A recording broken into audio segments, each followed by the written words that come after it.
I'm sorry, we do need to take up one matter outside the presence of the jurors. If they're ready, it will take a few moments. Apologies.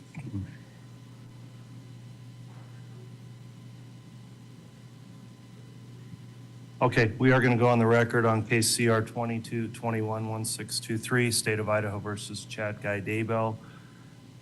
We began a special sentencing proceeding under Idaho's death penalty statute yesterday.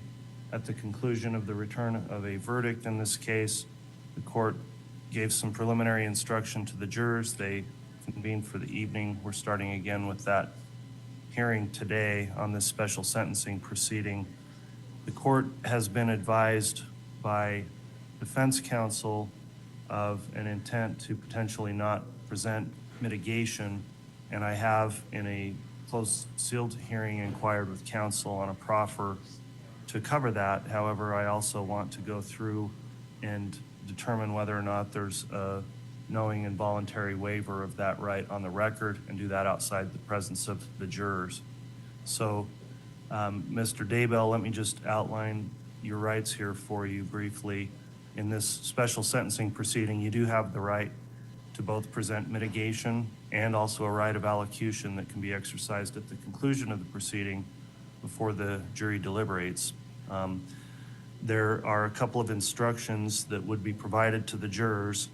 I'll read an instruction called mitigation, and it reads as follows. A mitigating factor is any fact or circumstance relating to the crime or to the defendant's state of mind or condition at the time of the crime, or to his character, background, or record that tends to suggest that a sentence other than death should be imposed. A mitigating factor does not have to constitute a defense, excuse, or justification for the crime, nor does it even have to reduce the degree of the defendant's blame for the crime. My instructions given at the end of the trial phase that you are not to allow sympathy for the defendant to enter your deliberations do not apply at this sentencing phase. Mitigating factors may include any fact or circumstance that inspires sympathy, compassion, or mercy for the defendant. Evidence supporting the existence of a mitigating factor may come from the trial phase or this sentencing phase, whether produced by the defendant or the state. One other instruction that will be given is the defendant's right to allocution, and that reads, the defendant has the right to personally address you. This is called the right of allocution. Allocution is not made under oath and not subject to cross-examination. The law provides that these statements are something that the defendant is allowed to present to you as mitigation. You may consider these statements in your deliberations. So, Mr. Pryor, I've discussed this with you on the record already, but you have explained the right of mitigation and allocution to your client. Is that correct? I have, Your Honor. All right. Mr. Daybell, the purpose of these rights is to potentially present evidence to the jury that could result in them finding that the death penalty should not be imposed in your case. Do you understand that? I do. All right. And I'm also advised then that you do not intend to, despite the preparation of mitigation from your attorney, you don't intend to present that evidence at this hearing. Is that your choice? That is my choice. Has anyone coerced or pressured you personally to make that choice? No. And do you feel like you're thinking clearly this morning as you make that choice? Yes. Okay, well, that is your right, Mr. Daybell, so thank you for putting that on the record for the court before we brought the jurors in. At this time then, we are going to proceed with the remainder of this special sentencing proceeding, and we'll have the jurors brought into the courtroom, please.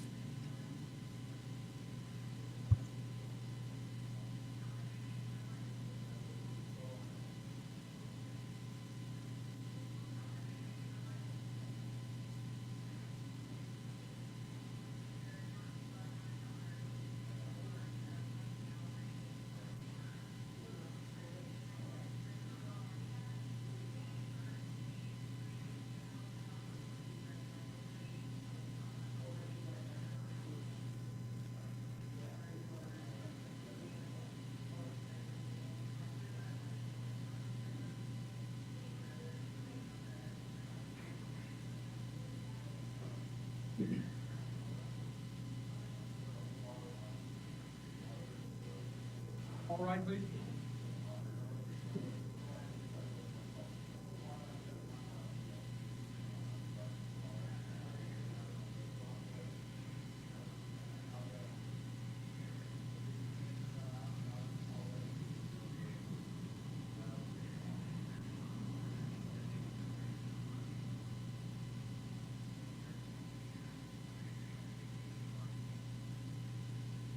Here yourself, President County, please, Your Honor. Okay, thank you. Please be seated.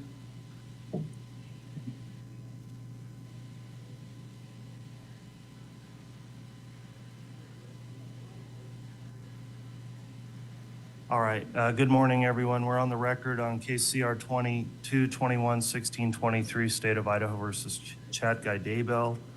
I understand we are now on the record with the public here and the jurors much later than anticipated, but the court's been taking up several administrative matters to get to this point. At this time then, the court's intent is to read some additional instructions to the jurors before any opening statements are made. Is the state prepared to proceed? Yes, Your Honor. And let me just inquire, will the state intend to make an opening statement for this procedure? Yes, Your Honor. And will that be you, Ms. Blake? Will be Mr. Wood. Mr. Wood, thank you. Is the defense prepared to proceed? Yes, Your Honor. All right, and does the defense intend an opening statement? Yes, Judge, and that will be me. Thank you, Mr. Pryor. All right, at this time then, ladies and gentlemen of the jury, I am going to read you some additional instructions. I'll note that you'll get copies of these to take with you as you deliberate. I read you an instruction yesterday, which was instruction number 3, and the way I read the instruction yesterday had an error in it, so that's been corrected. I'm going to reread it, and the one you get with you will have the correct language. So these instructions are not in any particular order, but they'll come to you in a packet. And again, the order doesn't necessarily matter, but you'll receive each of these. So the first instruction I'm going to read you this morning is as follows. The state of Idaho is seeking the death penalty in this case, alleging aggravating circumstances exist under Idaho law that may allow the death penalty to be imposed. The statutory aggravating circumstances are simply allegations. They are not evidence. You should not be influenced or prejudiced for or against the defendant because the state is seeking the death penalty. The state has alleged the following statutory aggravating circumstances. A, the murder of Tylee Ryan was committed for remuneration, or the defendant employed another to commit the murder for remuneration or the promise of remuneration. B, the murder of Joshua Jackson, hereinafter J.J. Vallow, was committed for remuneration, or the defendant employed another to commit the murder for remuneration or the promise of remuneration. C, the murder of Tamara, hereinafter Tammy Daybell, was committed for remuneration, or the defendant employed another to commit the murder for remuneration or the promise of remuneration. D, the murder of Tylee Ryan was especially heinous, atrocious, or cruel, manifesting exceptional depravity. E, the murder of J.J. Vallow was especially heinous, atrocious, or cruel, manifesting exceptional depravity. F, the murder of Tammy Daybell was especially heinous, atrocious, or cruel, manifesting exceptional depravity. G, by the murder or circumstances surrounding their commission, the defendant exhibited utter disregard for human life. H, the defendant, by his conduct, whether such conduct was before, during, or after the commission of the murders at hand, has exhibited a propensity to commit murder which will probably constitute a continuing threat to society. If, after considering all the evidence, you unanimously find that one or more of the aggravating circumstances exists beyond a reasonable doubt, you must indicate on the special verdict form by specifically stating what aggravating circumstances or circumstance exists. If, after looking at all the evidence, you unanimously find that there is a reasonable doubt about the existence of a statutory aggravating circumstance, or you cannot unanimously agree on the existence of a statutory aggravating circumstance, you must indicate on the special verdict form that the state has not proven the aggravating circumstance. You must indicate this finding by checking the appropriate line next to such aggravating circumstance or circumstances on the verdict form. Your presiding juror must sign the verdict form. Next instruction. It is presumed that no statutory aggravating circumstance exists in this case. This presumption remains throughout the sentencing phase and during your deliberations. The state has the burden of proving the existence of a statutory aggravating circumstance. and that burden remains on the state throughout the sentencing phase. The defendant is not required to prove the absence of any aggravating circumstance, nor is the defendant required to produce any evidence at all. The state must prove the existence of a statutory aggravating circumstance beyond a reasonable doubt. A reasonable doubt is not a mere possible or imaginary doubt. It is a doubt based on reason and common sense. It may arise from a careful and impartial consideration of all the evidence or from lack of evidence.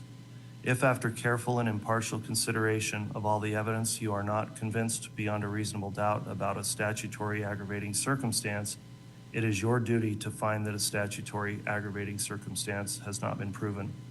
On the other hand, if after careful and impartial consideration of all the evidence you are convinced beyond a reasonable doubt about a statutory aggravating circumstance, it is your duty to find that a statutory aggravating circumstance has been proven. Next instruction. A mitigating factor is any fact or circumstance relating to the crime or to the defendant's state of mind or condition at the time of the crime, or to his character, background, or record that tends to suggest that a sentence other than death should be imposed.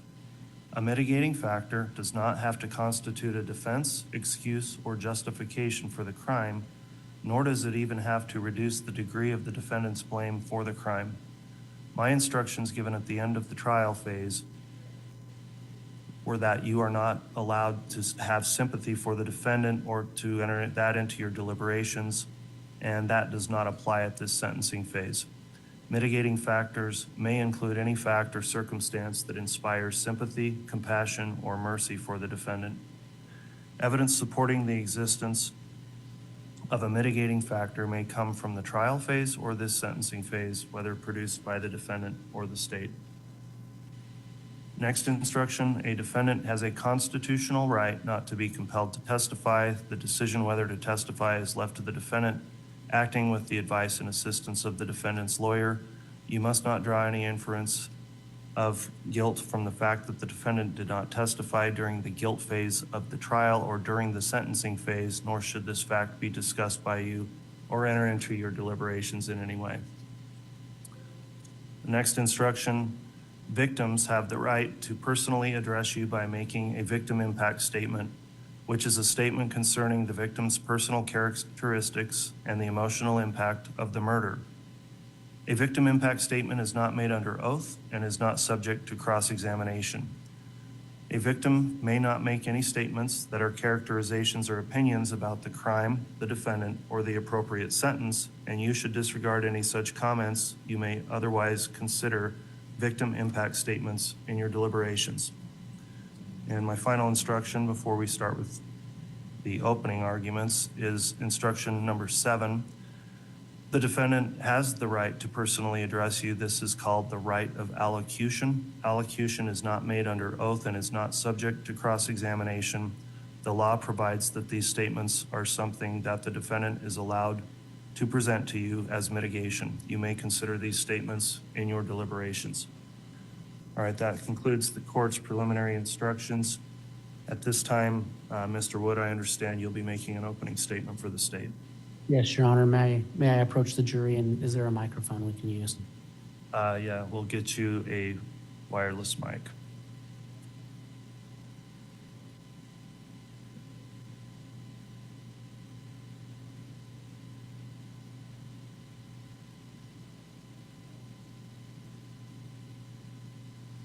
Ladies and gentlemen, when we first met during the jury selection process, we spoke with you about what could happen if we got to this phase of the trial. And we spoke with you about some of your thoughts and feelings about if we got to this phase. And we're here. And in that earlier discussion, we talked with you about what happens if a defendant is convicted of first-degree murder or conspiracy to commit first-degree murder. And we talked with you about some of your feelings and your thoughts on that. The discussion we had involved the jury questionnaires that you filled out. And those questionnaires in our conversations dealt with acknowledging that murder in and of itself is not sufficient for the death penalty. that there has to be something else beyond a finding of guilt if you are to impose the death penalty. And the thing that has to be proven to you beyond a reasonable doubt, and beyond that finding of guilt, conspiracy to commit murder, are these aggravating circumstances or aggravating factors the judge just mentioned. And we have alleged in this case, in a document that was filed a long time ago, there are multiple aggravating factors that we are going to ask you to find. And the judge read those to you. I'll go back over them in just a moment.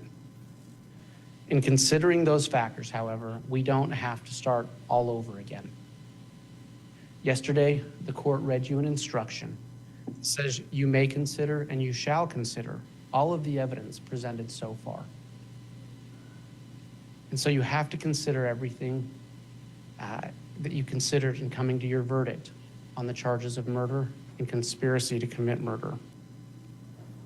We will not be presenting additional evidence to you in this hearing. However, you will hear from multiple victims in this case. Again, you are entitled to consider everything that has been proven to you beyond a reasonable doubt so far. And the judge read these, but I'm going to read them one more time. These are the aggravators that we are going to ask you to find exist beyond a reasonable doubt. The murder of Tylee Ryan was committed for remuneration. Murder of J.J. Vallow was committed for remuneration. The murder of Tammy Daybell was committed for remuneration. The murder of Tylee Ryan was especially heinous, atrocious, or cruel, manifesting exceptional depravity. The murder of J.J. Vallow was especially heinous, atrocious, or cruel, manifesting exceptional depravity. The murder of Tammy Daybell was especially heinous, atrocious, or cruel, manifesting exceptional depravity. That by these murders or circumstances surrounding their commission, that this defendant exhibited utter disregard for human life. And that the defendant, by his conduct, whether such conduct was before, during, or after the commission of the murders at hand, has exhibited a propensity to commit murder, which will probably constitute a continuing threat to society. Again, we're going to ask you to make these findings based on the evidence that's already been presented in this case and anything you hear today. And so going forward, as the judge told you, the trial will work like this. If you decide that the state has proven one or more of those aggravators beyond a reasonable doubt, this case then goes back to you. And it is your decision whether one or more of these aggravators has been proven. And if it has, then you must decide if under these circumstances, imposition of the death penalty would be just or unjust. Thank you.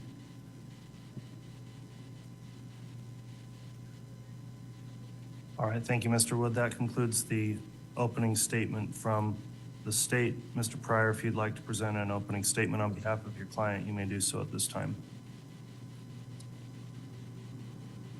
Just once more, Judge, may I push the bell? Yes.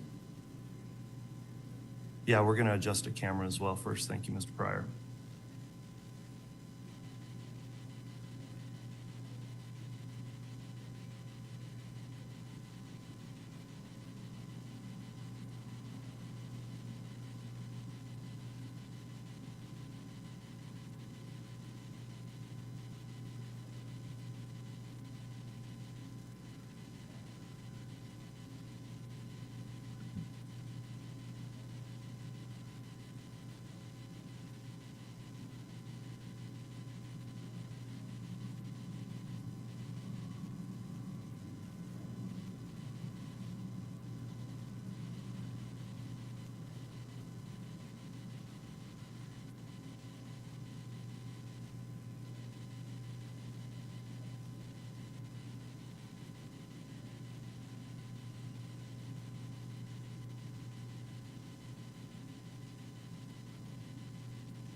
Thank you.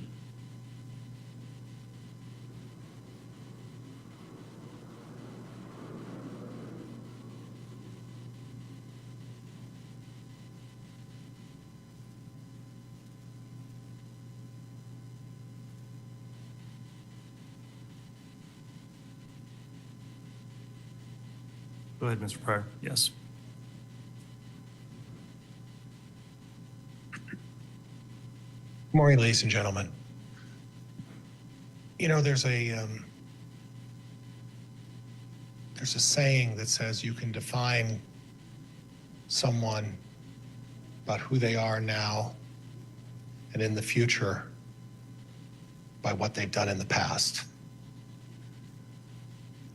And only a unusual trajectory or an unusual or startling event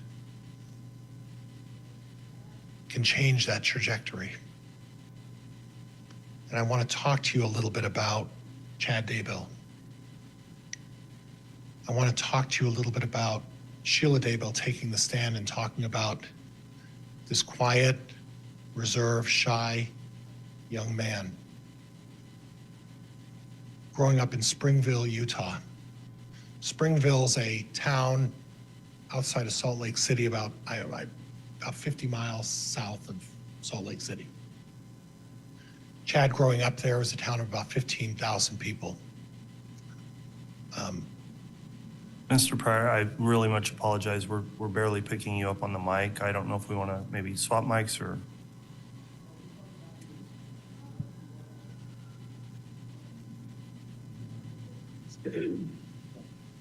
All right. Thank you, Mr. Pryor. Apologies. Skill with electronics is showing and has shown throughout this, I guess, correct? Springville, Utah, small town, was at the time. I understand now it's 50,000 people. Chad growing up in this small town, quiet, shy, reserved, town of faith, town of religion, grew up in that. We heard Jason William talk about that. Tight-knit community. Maybe everybody knew each other. And then Chad goes on his mission. I don't know very much. You've gathered that. I don't know very much about the LDS faith. Goes off on a mission, comes back. This is not a mission where you gain worldly experience.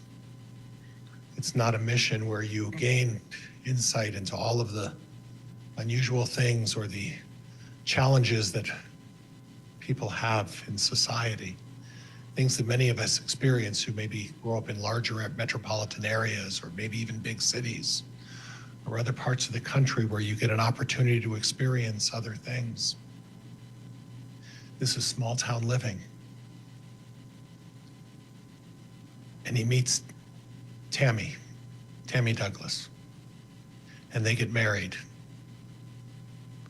And they're married for 29 years.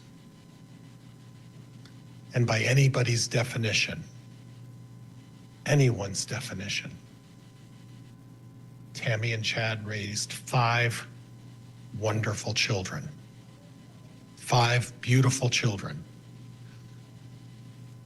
Very deep in their faith. Very deep in their commitment to family. And we can say maybe Tammy was the driving force in this. Tammy was the glue that created these wonderful children. But it doesn't just take one parent to do that. You don't raise 5 wonderful children, 5 amazing children with just one parent's input. It takes 2 parents to do that. It does take 2 parents to do that. And they did that, much like they shared in the Springville Publishing Company together. They did all of those things together and built this life. And Chad wrote these books. And again, I told you before, you don't have to agree with what he wrote about, but he wrote books about things that interest him. And Jason William, Steve Schultz, Emma. Jason talked about Chad, and Steve Schultz talked about Chad, deeply involved with the Boy Scouts, deeply involved with his church, a member, a secretary to, and I cannot remember the words, and I will hack him if I say that, but deeply involved with the integral part of his church and his belief. And as Jason William talked about it, he said, remember this? When he said, December, Christmas time, something changed. Something changed. What changed in December? Chad got this trajectory that was changing his trajectory. You can judge someone by their past and predict how they're going to be in the future, unless there's an interjecting trajectory that maybe changes the plan. And that trajectory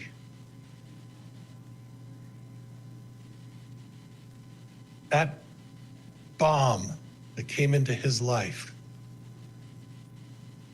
was a woman who previously had been married 4 times.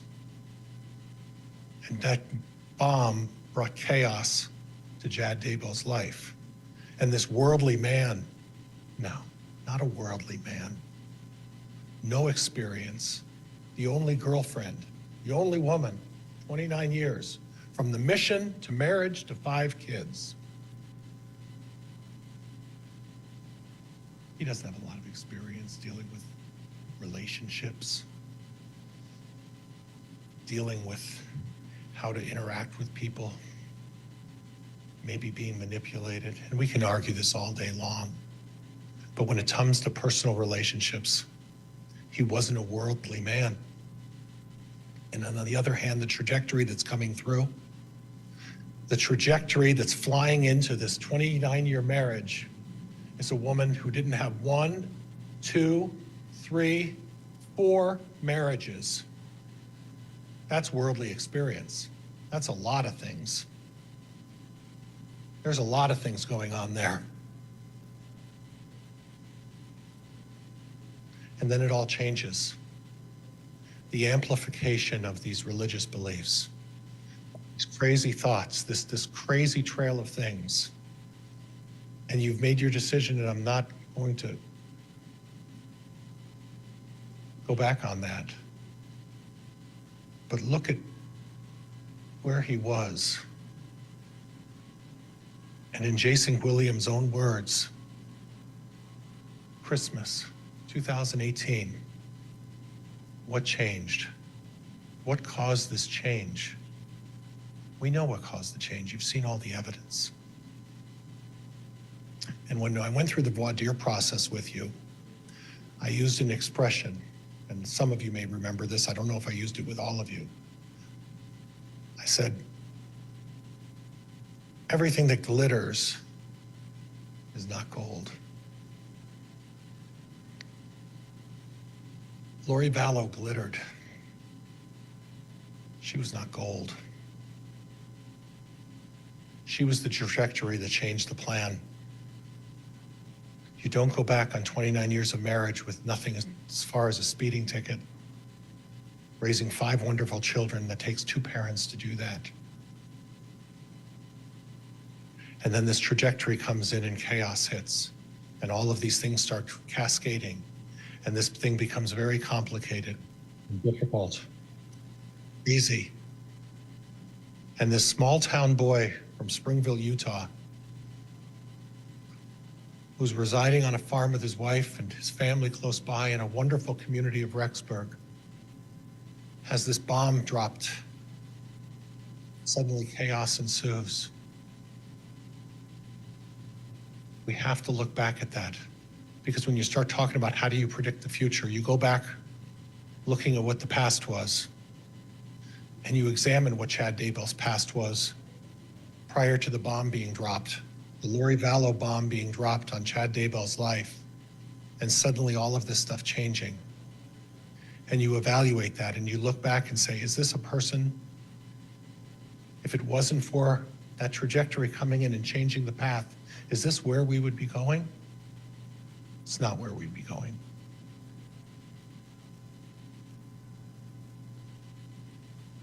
Path's changed. But you judge what's capable in the future but what you've seen him do with his family, his friends, and this small knit community of Springville, Utah, and raising these 5 absolutely wonderful children. Thank you.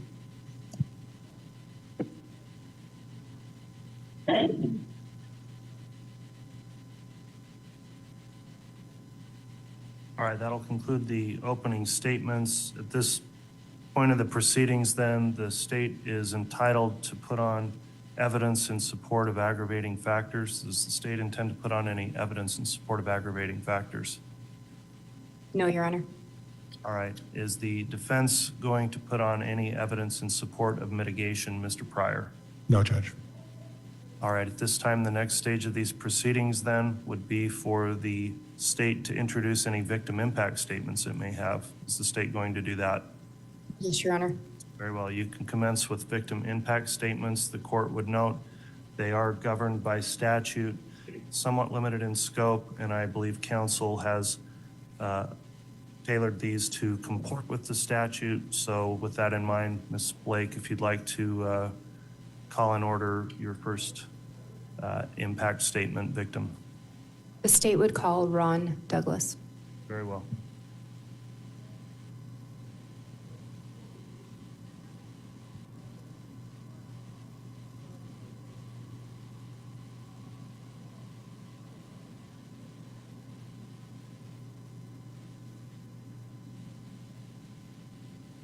Okay, if you'll give us just a moment, we're making sure the cameras are situated so that they are not recording victims in this case.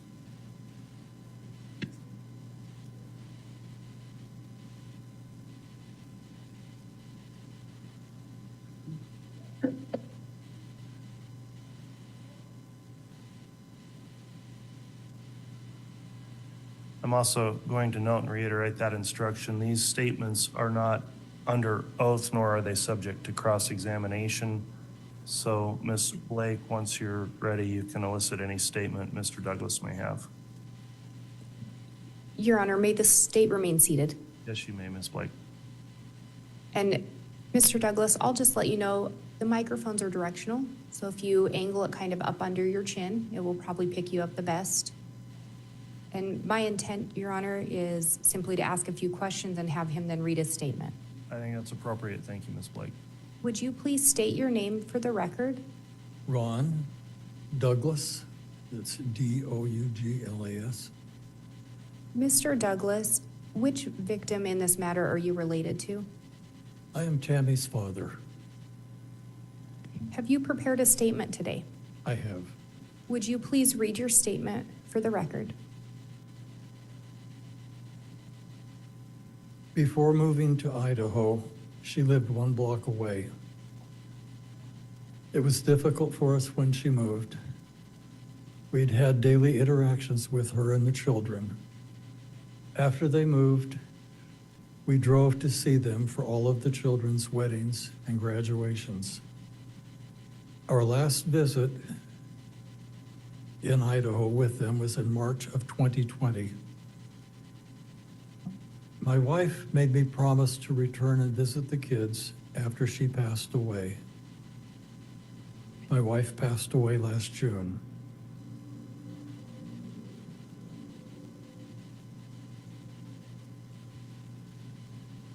The tragedy of the case has harmed our family's relationship with the kids. I will remain open to rebuilding a relationship with them. It makes me angry, and it destroys me to know Tammy was treated how she was. I find it comforting to know that Tammy is resting peacefully in Utah, buried alone, and near her beloved mother. Thank you, Mr. Douglas. All right, you can go ahead and step down, Mr. Douglas, and I'll have the state call its next victim for an impact statement.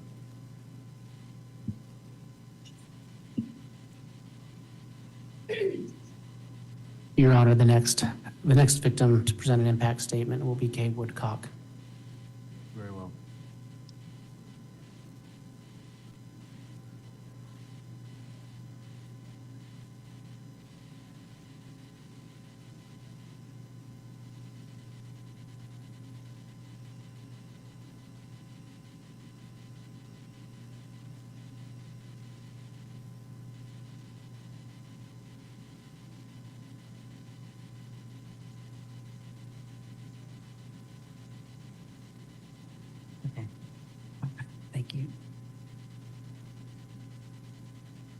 Mr. Wood.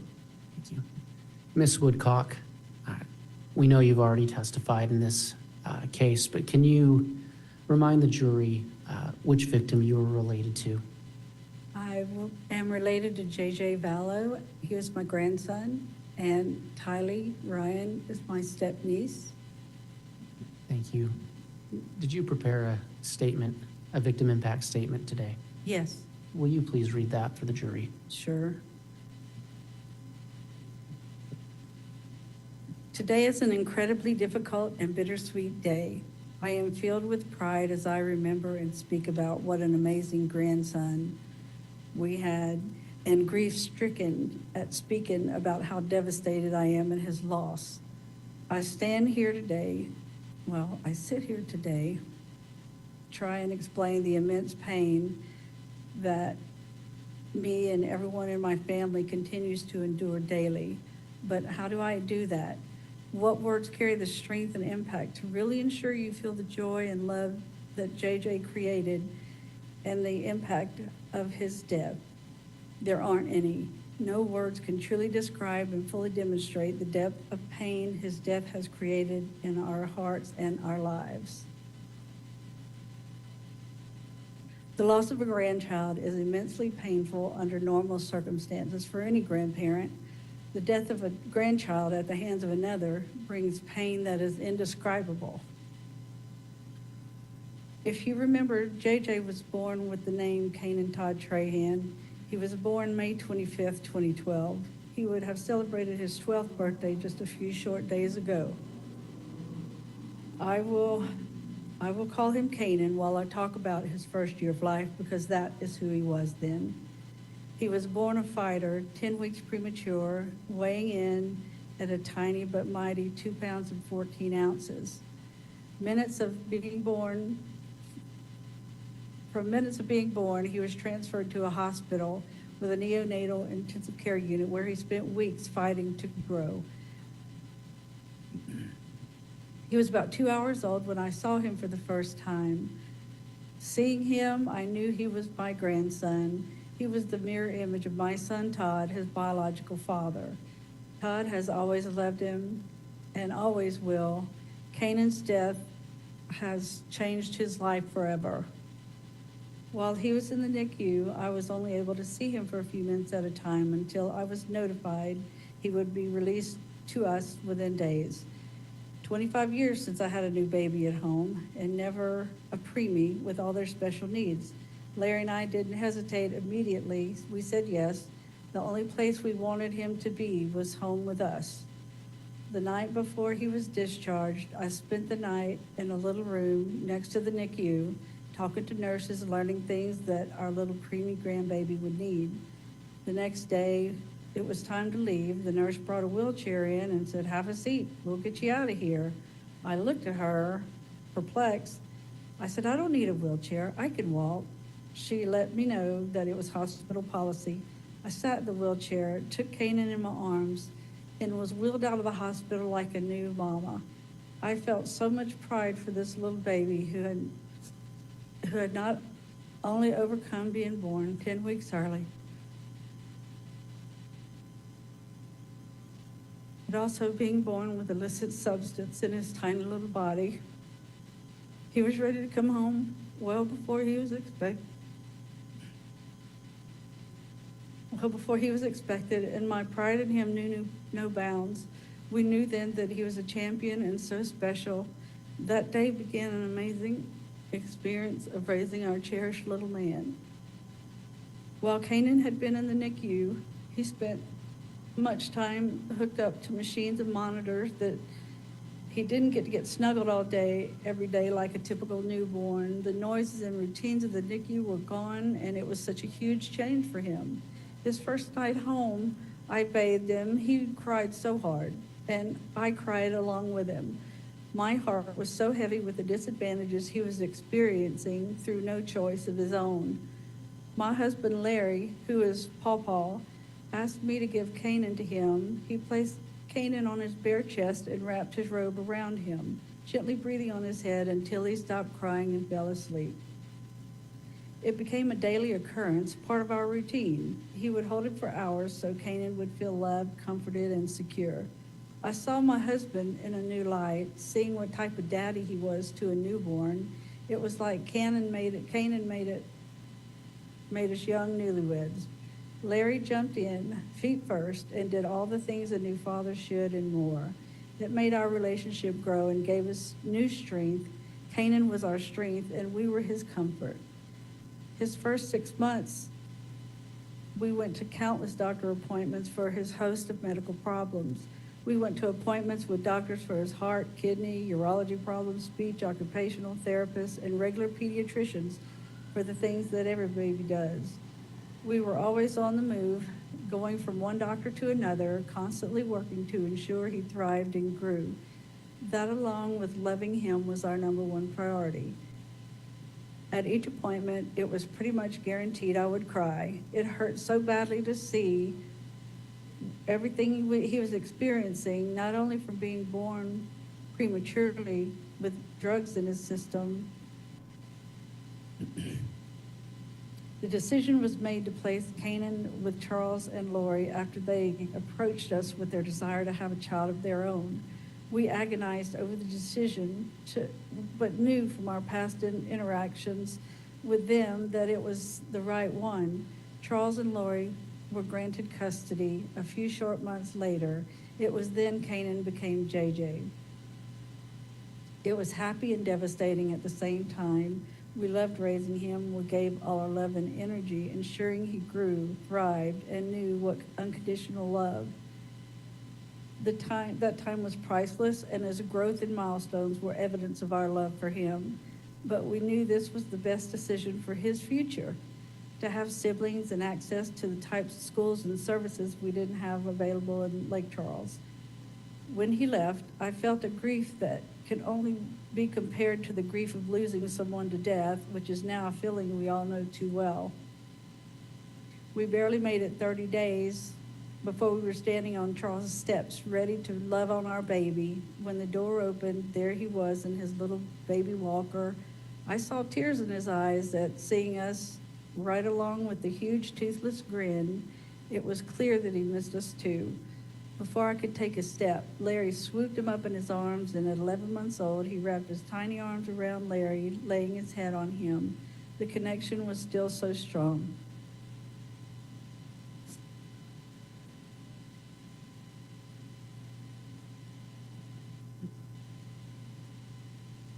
We never lost that special connection with our sweet little man, and we were always his love, comfort, and safety. It is soul crushing that his energy and adventures, oh goodness, wait, hang on.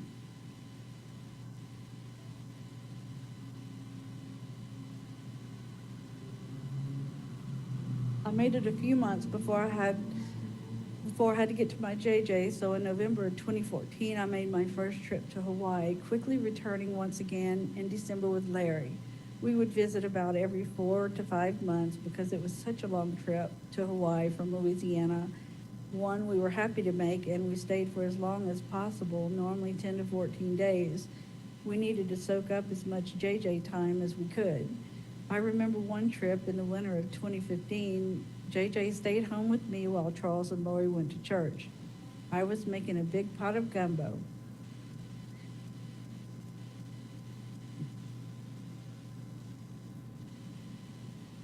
I had to bring a little bit of Louisiana to Charles, and JJ was excited to help me. We pulled up a stool, and he poured in ingredient after ingredient. I can still see him standing next to me, intently pouring chicken broth in the pot. Afterwards, he climbed on the counter and just watched, taking it all in. It is a memory that I will always cherish and dearly hold on to. During our visits, Charles or Lori would comment on how JJ would do things with us that were a stark contrast for them. He always awoke at the crack of dawn, never sleeping any later. When visiting, we would have JJ sleep with us. He would sleep until 9 or 10 o'clock, which astonished them. There was never a doubt. He had an innate and unbroken attachment to us. Each visit, no matter where they lived, Lori always expressed her deep appreciation that we gave them the greatest gift ever. that is just one part of why this causes so much pain. It is a betrayal that can't be explained. JJ was incredibly smart. He was reading on a middle school level by the time he was 4. I remember being in a store with him on the aisle with eye drops, and there he was reading off the labels: Visine, Systane, antihistamine, one long word after another. I hadn't seen him do that before, and I was blown away. He was brilliant. He would occasionally stumble on a syllable, but we took the time to go through and help him figure it out. But wow, the amount of awe I was in still makes me smile and feel the same pride I did that day. As he got a little older, he was enrolled in a private academy in Arizona, which focused on every aspect of educating and empowering children like JJ. He loved his school, and they loved him. It was there where it was discovered another level of brilliance JJ possessed.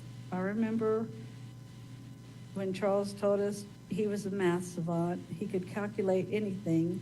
I continually wonder what he would have become. What type of man would he have become? Not only was JJ smart, but he was also fun, a very contented child, healthy, compassionate, and empathetic. JJ didn't show his empathy and compassion with hugs and kisses. In fact, you had to chase him down for those kisses. Instead, he showed his empathy and compassion with gentle touches and soft tones when he spoke. He would constantly stop to ask people if they were okay, if he could see they were hurt. His world was fascinating and exciting due to his huge imagination. He would put on concerts for his stuffed animals under our enormous tree, playing the drums on buckets, pots, and pans.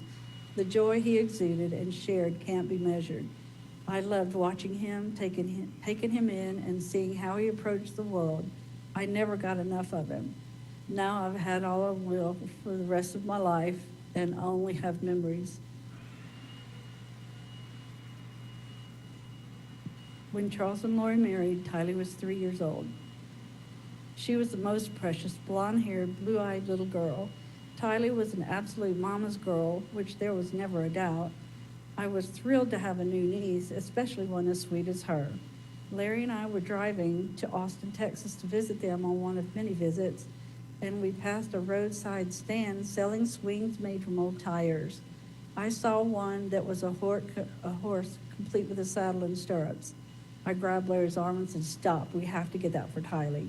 Her brother Colby and stepbrothers Cole and Zach were always around her. She needed something just for her, and she loved it. Tylee was 9 years old when JJ became her little brother. She loved him so incredibly much, and he loved her right back. She doted on him, and he loved every minute of attention he got from his big sister. That love is displayed in the last photo taken of them together at Yellowstone, both grinning and hugging each other. As a big sister, Tylee would put notes on her bedroom door, one being, "Do not enter." As you can assume, even though JJ could read and interpret words and their meanings, it didn't mean he listened. After all, isn't that what little brothers do? He would burst into her room. She would laugh, tease, and tell him to get out. I think she did it on purpose just to joke and play with him. It was hilarious to see them interact and warmed our hearts seeing them together. JJ adored our niece Maddie. On her 8th birthday in October of 2020, we were celebrating and singing happy birthday to her. The glow of the candles shining on her face, the huge grin that kids get during the singing hit me like a truck. I took the keys from Larry and went to the car and just bawled until I could compose myself enough to rejoin the party. It was the moment I knew that JJ didn't get his 8th birthday song, and it broke me. It was just so wrong. He didn't get to have that joy and feeling of love and celebration of his birthday. It is now grief that we are confronted with yearly. A stark and blaring reminder that we are never going to be able to celebrate that joy with him again.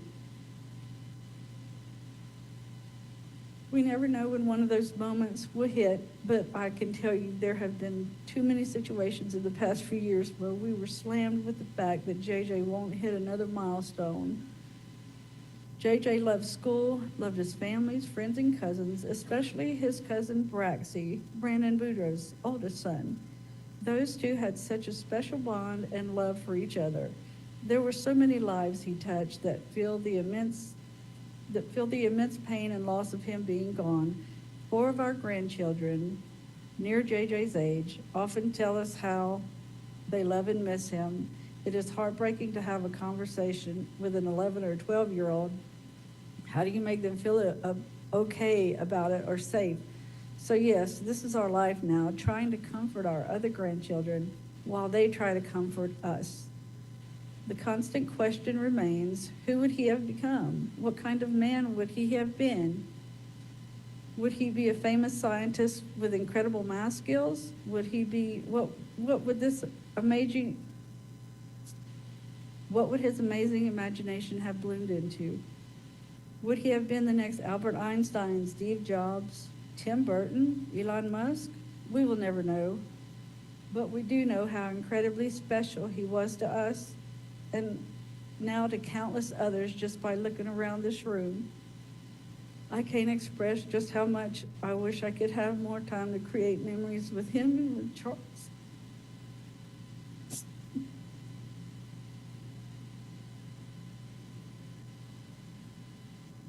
There's a hole in my heart and the hearts of every member of my family that can never be filled and will remain for the rest of my life. Thank you. Thank you.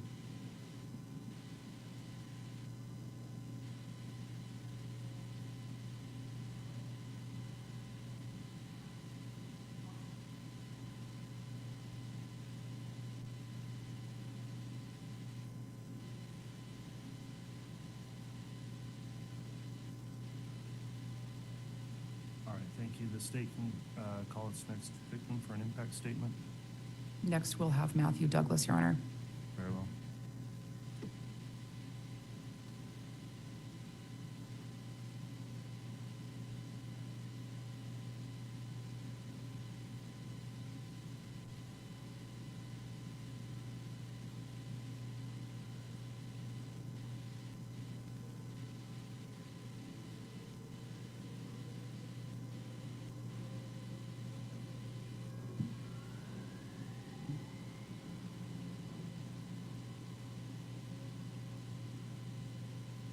Good morning. Morning. Can you please state your full name and then spell your last name? It's Matthew Ronald Douglas, Douglas. Thank you. And if you wouldn't mind, would you pull your microphone up just a little bit? Thank you Okay. very much. Would you tell the jury who you're here to talk about today? I'm here to talk about my sister Tammy. Thank you. Did you prepare a statement? Yes, I did. Would you please read that statement at this time?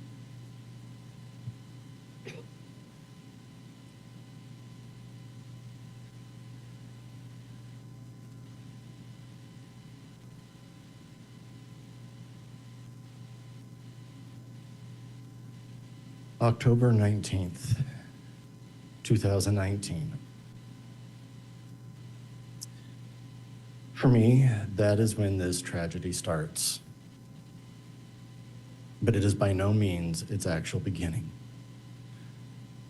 For me, and my own segment of the Douglas clan, I can speak to the pain that started on that date and how it only grew as more and more things in our lives were upended.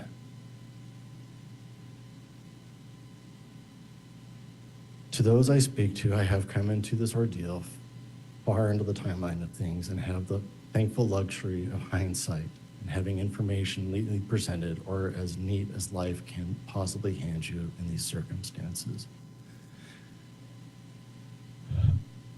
You're all on the outside looking in. For those of us directly affected,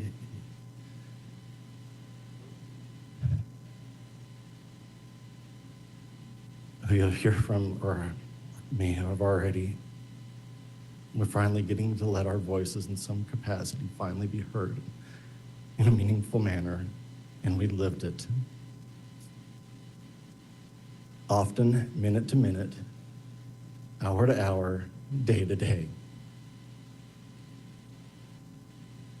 For my little family, which for a family of 10, who am I kidding? It's not little.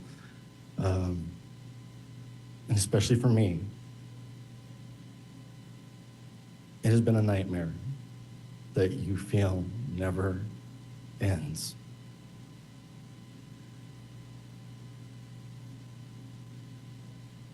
A continual cascading escalation of what's next. Every time I felt I started to grasp an element of control, if such a thing can exist, of my grief over the loss of my oldest sister, something new came along and ripped it open. Hearing from your siblings that your brother-in-law has remarried and kept it from your family weeks after the fact. That's painful. Hearing the day after our family Christmas party, the first without her, that her body had been exhumed, and at the time not knowing the depth of why. That is gut-wrenching. And then the world goes upside down and topsy-turvy further. Like you're being caught in a cheap holiday snow globe, thrown about and feeling like everything is obscured. Missing kids? Wait, there were kids? Now my brother-in-law and his new bride have fled from Idaho to Hawaii for what? And everybody at this point knows the evidence presented, the details big and small, many I still can't wrap my head and my heart around. The chain of events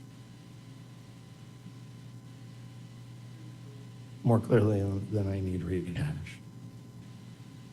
Things happened so fast. We often learned of things from news or social media before we could be contacted formally by law enforcement. I always felt sorry for the moments that happened to whichever detective or member of the prosecutor's office we'd hear from.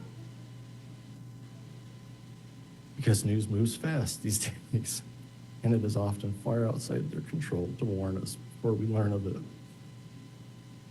From heartless media jackals looking for a sensational story. Thankfully, there's still good people that still exist in that profession too. And as unorthodox as it may seem to find a silver lining and small blessings for, it is kind-hearted, truth-seeking journalists who didn't blindside us and the victims' families or think we were just a quick quote to misuse to their ends. Because finding out things in real time that directly impacted and destroyed your family was never enjoyable.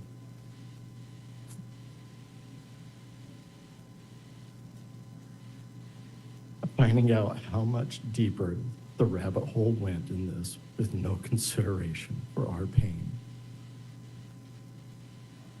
And the continued impact on us all, I don't wish that on anyone.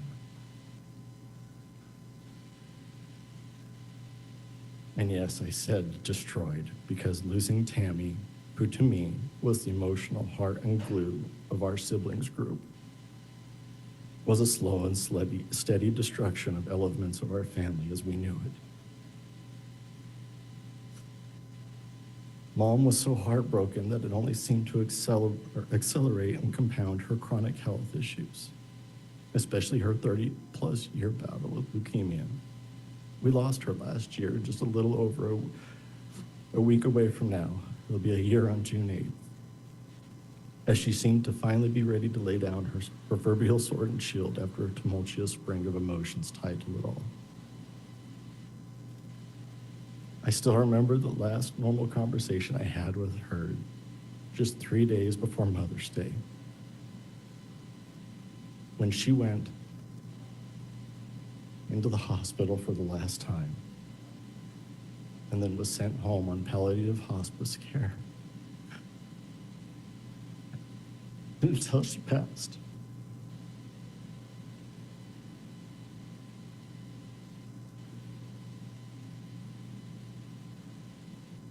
Mom isn't here today, and by no means am I her voice in anything, nor is anyone. She was uniquely her own. I can speak to the impact I saw secondhand on her of losing Tammy. We often joked in the last few years that I was her emotional support human because we both understood the things about a life of chronic pain and health issues. In some of our tougher conversations, we were open and honest about how much her being gone affected us. Mom missed her dearly every damn day. I miss her, but not the pain and the heartbreak she was in at the end, because she had long ago earned that reprieve. Tammy's kids cut off contact with a lot of the Douglas side of the family for years and everything, and in some cases still do, in choosing to defend their father. I stand by their freedom to associate. Our freedom to associate is important to us as a society, but it is often a measure of a person by who they choose to or not to associate with. Having them not standing by their mother hurt. If they ever want to rectify that position or reconnect, they know where their uncle lives or how to find out. Not hard to find.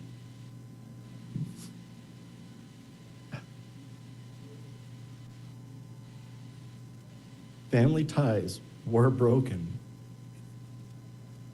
To put it simply, the loss of Tammy revealed true natures and behaviors of family that perhaps previously were dismissed, hidden, or ignored blatantly.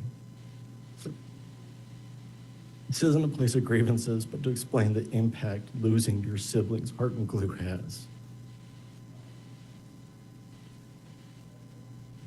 When masks come off and people are so true and real to themselves, for better or worse, that some recognize that things are healthy and it's time to fix that. It's painful creating boundaries with people in your life. Yet you're really raised to believe you should fight like hell to protect and love dearly.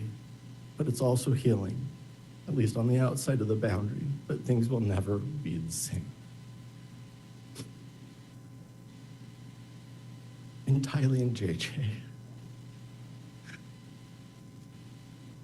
two kids I never knew existed prior to all of this, and to whom me and my family are now forever tied in tragedy to. I have kids.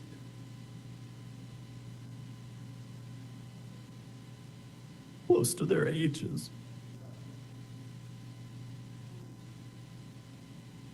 To say, even though I'm not related to them, I'm not impacted would be lying.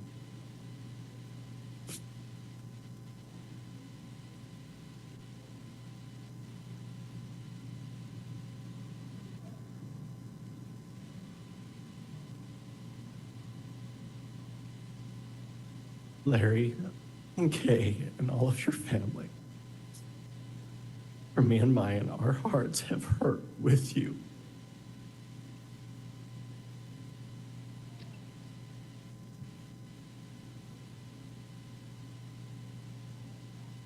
As I've seen yours hurt with ours over Tammy.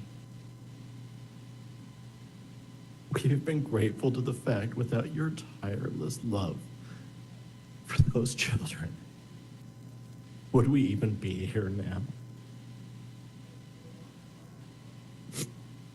And you've been a voice for my sister when often others wouldn't have. Thank you. Thank you very much.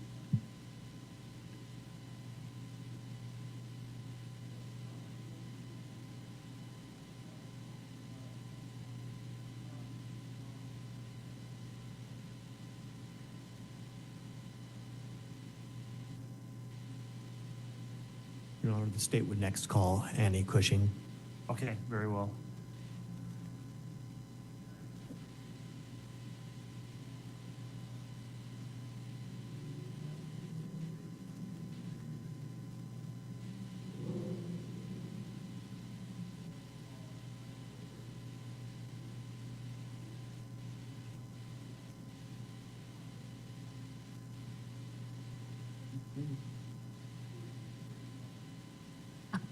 Thank you. All right, Mr. Rickson, go ahead. Thank you, Your Honor. Ma'am, will you please state and spell your full name for the record? Annie Cushing, Cushing. Will you please explain for the record, are you related to one of the victims in this case? I am. I'm Tylee Ryan's aunt, Joseph Ryan's sister. And as you came here today, did you come with a statement that you'd like to share with the jury? I did. Do you have that with you? I do. Would you like to go ahead and read that now, please? Sure. Thank you. I remember getting a call from my brother Joe in 2002 to tell me he had gotten married, converted to the LDS faith, and was expecting a baby. Joe had been the perennial bachelor of the family. In his 40s, never married, and no kids. So this was very surprising news. He wanted to fly me out to meet his new wife. They were both so excited to be having a little girl. They had already picked out her name and were well ahead of schedule, buying the best of everything this little baby would possibly need. A couple years later, we vacationed together as families. Joe was the quintessential first-time father. Every developmental milestone Tylee achieved convinced him all the more she was clearly a child prodigy. He was also convinced she looked just like him and would find excuses to refer to her as Daddy's little girl. Truth be told, Tylee actually looked more like her mom's side of the family, which I never told Joe. But on the inside, she was so her dad. She was always dressed like a princess and had an arsenal of hairstyles that she chose from each day. But once she learned to talk, she would let you know what she wanted and was prepared to negotiate those desires like she was finalizing a legally binding contract. Even as a little girl, Tylee knew what she wanted, and we were all her humble servants. Fast forward to 2018. I flew out to Phoenix after my brother's death and was able to reconnect with Tylee. She was intelligent, clever, funny, sarcastic, and had the voice of an angel. She would just walk around the house singing. She would eventually take her love for singing to the karaoke platform Smule, leaving behind breadcrumbs for those of us who loved her and the thousands who would come to love her. But I could also tell she was depressed, and I desperately wanted to reach her to let her know I wanted to be in her life as much as she would allow. We just happened to connect on pop culture. We'd reference ridiculous memes and viral videos, and her mom had no idea what we were talking about. So Tylee and I would take turns explaining the references. It was the first spark of connection, our common ground. Our second was over questions she had about what I did for a living. Oddly enough, her dad and I were both analysts, so I think it felt safer for her to ask about my world than her dad's, since any mention of her dad was a trigger for her mom, and she hadn't seen her dad in a while. I even told her that if nothing else, she definitely had the personality of an analyst. Facts were very important to her.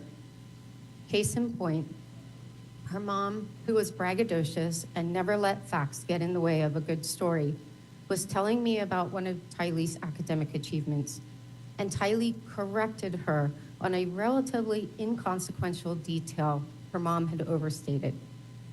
I teased her afterwards and was like, dude, who does that? You couldn't have just let that detail slide. and we had a good laugh. But to Tylee, I think if it wasn't accurate, it just wasn't meaningful. She was exacting, just like her dad. My last night in Phoenix, we were supposed to have a girls' night out, but her mom changed her mind and said she was going to bed. It turned out to be the best gift she could have given me because it was the first time on that trip Tylee and I actually had time alone to connect. We enjoyed some small talk and foraged for food, but then I took a calculated risk and decided to share some things that I thought were really special about her. First, let me say, I've watched a lot of true crime over the years and know the tendency of family members to apply a halo effect to their loved ones after they pass, especially if they were victims. But after I left, one of my adult kids reached out to me to see how I was doing. We had an extended text message exchange about my time in Phoenix, and I talked about that interaction, which memorialized it. I just happened to find it in the course of the case, and I was like, no one's going to believe this actually happened. Everyone's going to attribute this to the Dateline effect. So I've actually published it publicly. For context, I had shared details about some of the conflict in the home leading up to this snippet. I wrote, Tylee opened up to me the last night after Lola went to bed. I feel trapped. I connected with Tylee, but don't want anything to do with Lolo ever again. And for this next snippet, I had shared some details about an outburst Tylee had toward her mom after she had said something grossly inappropriate about her dad. I wrote, she was this angry, resentful, sarcastic teen the entire week. Then we talked alone, and she was putty. She was so sweet and genuinely responsive to the genuine positive feedback I gave her. There's a picture of Tylee floating out there where she has the same sweet smile I saw that night. It had a vulnerability to it. It's my favorite picture of her because here she was, this walled garden, and in that interaction, she let me in. Even if it was just a step past the threshold, that brief exchange was the highlight of that week for me. Since learning more about her story, even up to that point, I completely understand why Tylee wasn't quick to let anyone in. By sharp contrast, according to Alex Gilbert, the defendant's neighbor who testified, he said Tylee didn't like people. That's not true.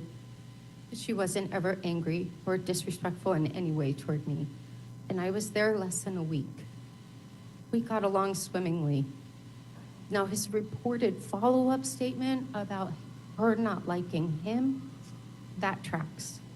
She was not one to suffer fools. I also found out in that chat she loved New York City.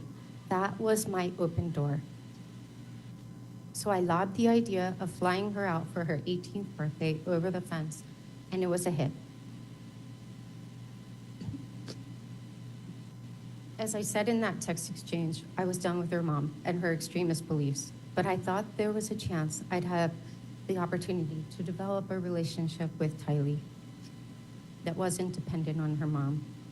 I planned to show her the best views that tourists don't know about, walk the High Line together, get real pizza, take her to the rotating restaurant in Times Square with breathtaking 360 views of the city, and let her reconnect with my daughter, who she hadn't seen since she was little. Her 18th birthday couldn't have been further from this celebratory event I had imagined, as her remains had been recently discovered in the defendant's backyard. Getting back to our last time together, I want to be fair. That trip certainly wasn't all bad. There were also some very sweet moments between Tylee and her mom, moments of hilarity and a fun outing. I also didn't see anything concerning with JJ. everyone was nurturing and protective of him. JJ, like his big sister, didn't let just anyone in. I had no idea if I'd be able to connect with him. I was fascinated by this little boy who had a wild imagination and the closest bond I've ever seen a child have with a dog. Bailey was his constant companion.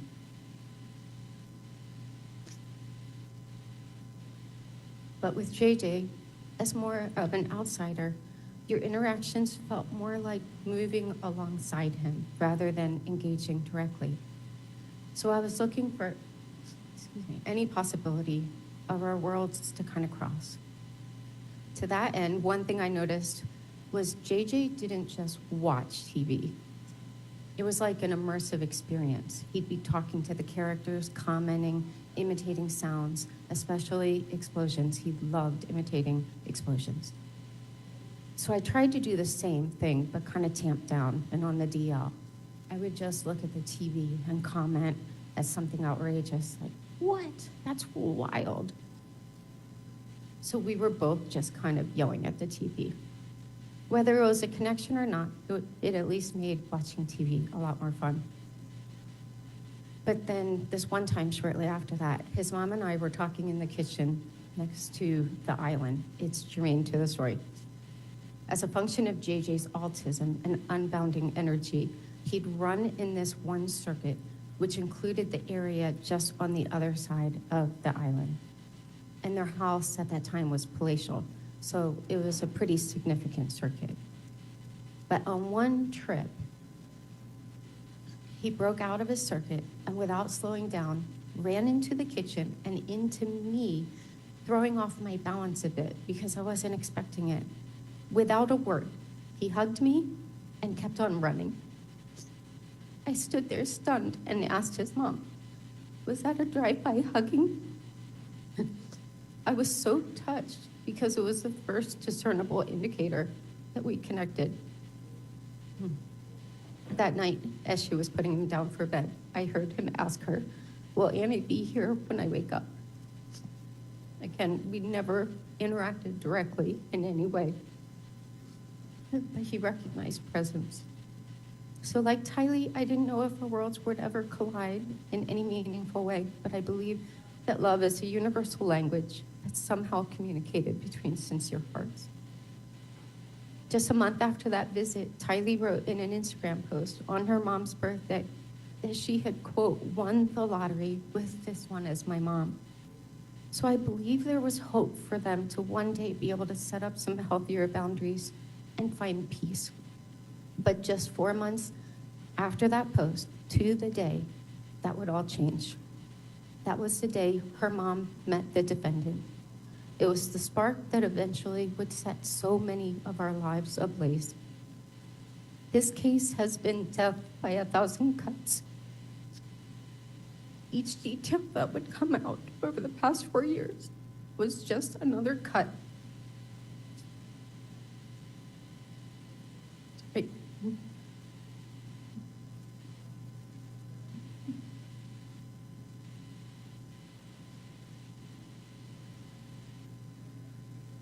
It's taken a toll on my family, my health, and my overall perspective. And it felt like the world had become a more dangerous place. Just a little peek behind the curtain, there was one time early in the case, Tylee and JJ were still missing, and the city was in lockdown because of the pandemic, and police were out en masse because of protests and riots in the city. It was like the whole world had gone mad. But I had gone for a run through Times Square, which looked like a ghost town with a sea of mental health billboards. When I passed a corner newsstand, there was a picture of Tylee and JJ on a magazine cover with a heart-grabbing headline. Seeing that against a backdrop of what looked like a post-apocalyptic landscape made it all the more surreal. But to be clear, it's still surreal. It always will be. If someone had told me in 2002 that in 20 years' time, Joe and Tylee would both be dead, and I'd be swept up in a criminal case around Tylee's murder, I wouldn't have believed it. Tylee had her whole life ahead of her, She had dignity, she had dreams, she had goals. This defendant stole all of that. To close on a high note, a Greek philosopher once said, "The wheels of justice turn slowly, but grind exceedingly fine." I believe that has happened in this case. Thank you. Thank you, ma'am. Your Honor, we've had a question raised. We might ask the marshal if there's a box of Kleenexes at the witness stand. And Judge, could we have a sidebar for a minute as well? Yes.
something that I can never reconcile.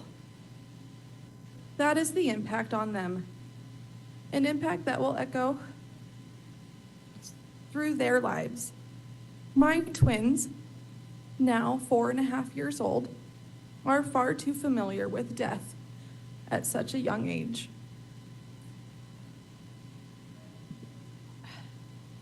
Our once strong and joyful family bonds have been bruised and broken. I have always been so grateful I married into a big, loud, close-knit family. From day one, I was Aunt Kelsey. Tammy was truly my sister, and I cherish the relationships I built with each of her children, my nieces and nephews. However, the relationships with our nieces and nephews, once filled with love and laughter, are now incredibly strained and painful. My children do not know their cousins. The joy of family gatherings, Sunday dinners at grandma's,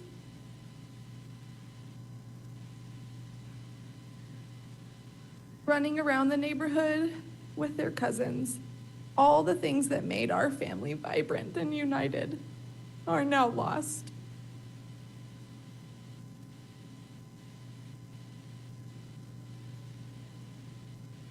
I cannot overstate the closeness, the bonds, the depth of the relationships that have been shattered. My children and Tammy's grandchildren are growing up missing out on the essential family connections that brought so much richness to Tammy's own children's lives.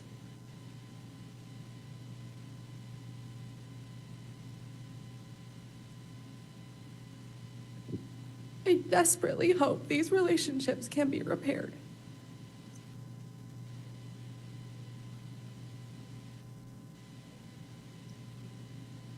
The toll has been profound.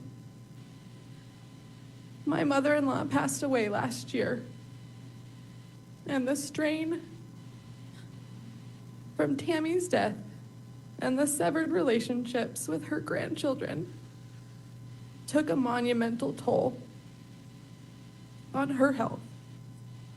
She passed without fully repairing these relationships, a reality that I cannot accept. Reflecting on these past 4.5 years,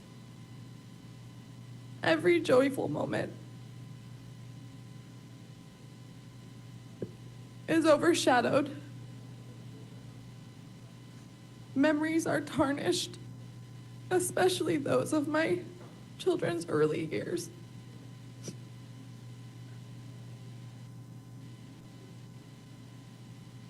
We've sought counseling, we've leaned on our family for support to navigate through trauma and grief.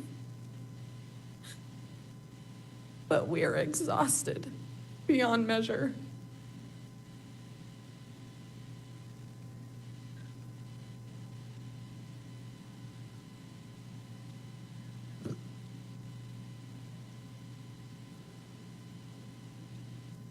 Tammy's murder is the direct cause of our suffering.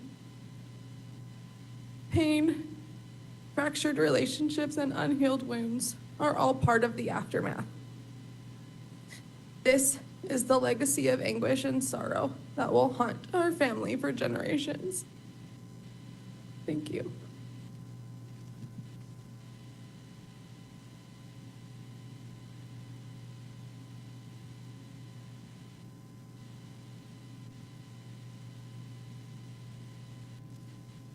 All right, if the state has another victim to have an impact statement offered, we can do that at this time.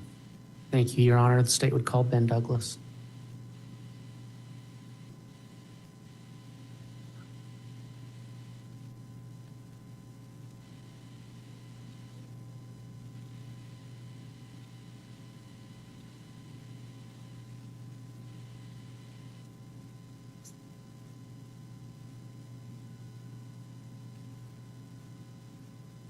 proceed.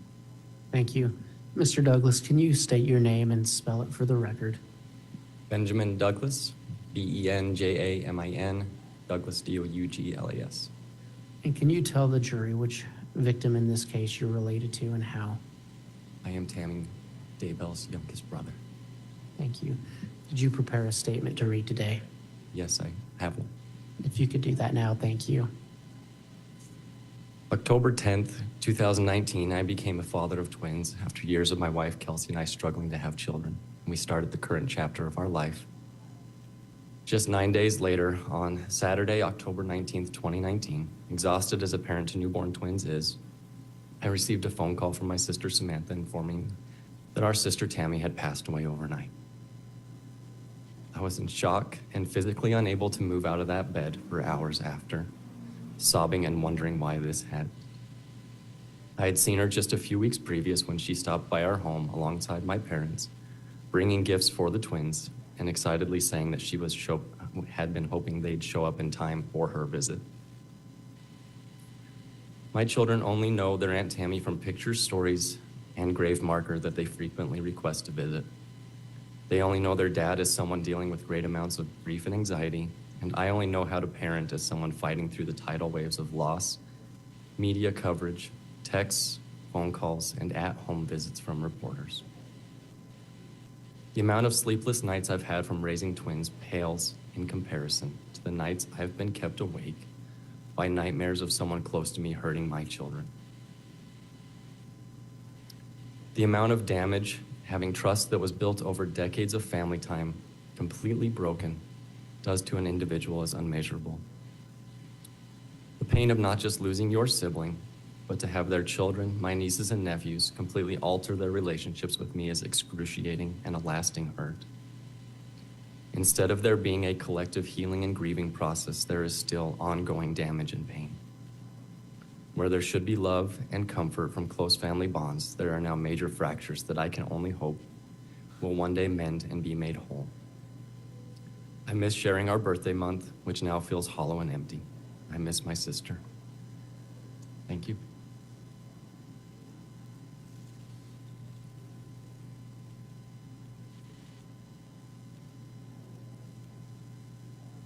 All right, if the state would like to call another victim to make an impact statement, you may do so.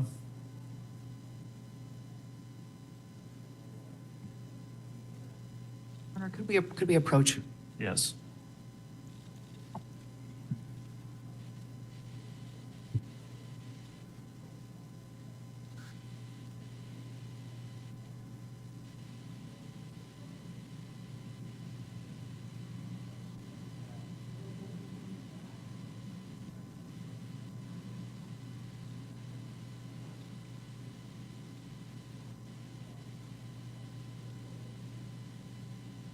All right, thank you, counsel. We've been going some time at this point. In lieu of lunch, however, we do just want to take a restroom break because I'm not sure that there's too many more. However, I think it is a good time to stop and give everyone a break for a moment. So we'll take about a 15-minute recess and come back on for additional victim impact statements. All right, please.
All rise.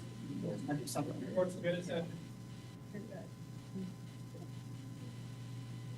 Thank you. Ladies and gentlemen, the jurors are lined up, so we'll go ahead and remain standing. Please, if we can have the jurors return to the courtroom.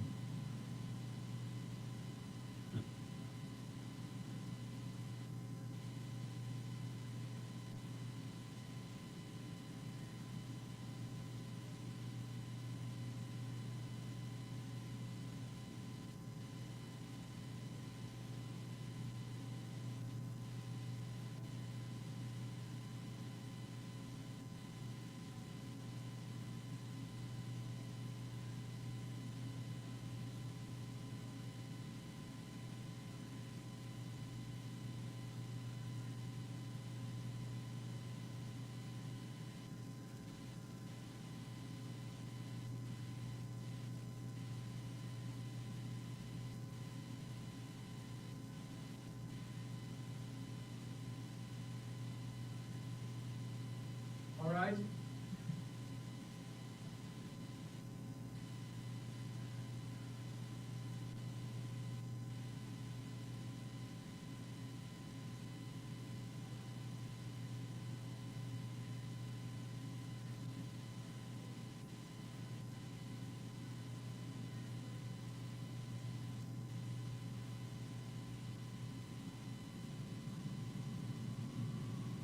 Freeze off, President Tanner, for your.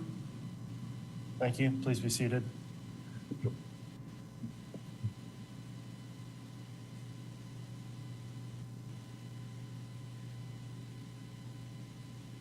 Okay, we're back on the record on KCR 22211623, State of Idaho versus Chad Guy Daybell. I appreciate everyone's patience as we work through this process today. There's a lot of administrative matters being taken up while we're not on the bench, but we're moving things along at this time. I'll note the jurors have returned and are properly seated, and we are continuing with victim impact statements, and I believe the state has a few more victim impact statements this afternoon. So who's going to be calling the next victim up to the stand? I will, Your Honor. All right, Ms. Beatty, you can call the next person to give a statement. Your Honor, the next individual would be Colby Ryan. Okay.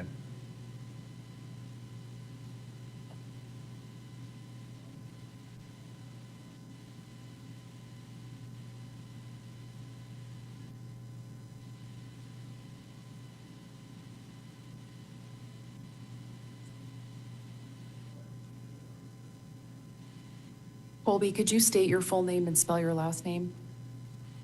Colby Ryan, Ryan.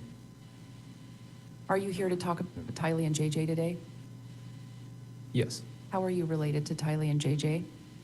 Tylee is my little sister, and JJ is my little brother. Did you prepare a statement to read today? Yes. Would you like to read that now? Yes. Go ahead.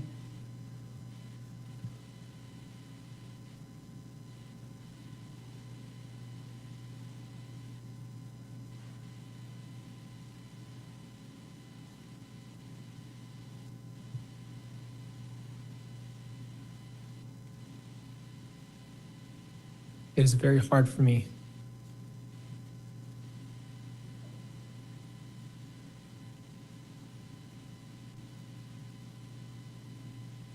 to put into words what it means to have lost my entire family.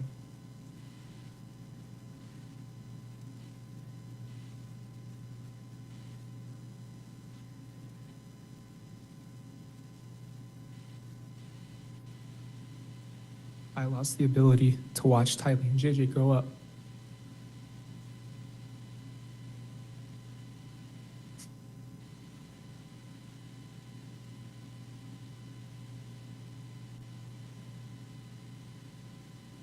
I lost my relationship with my little brother, which took years to build.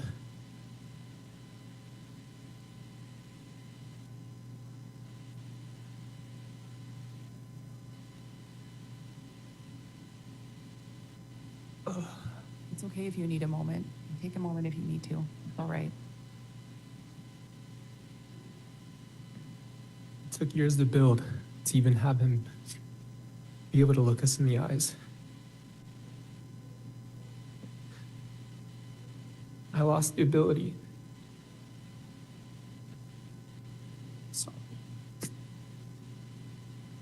sit with my little sister and talk and share our lives.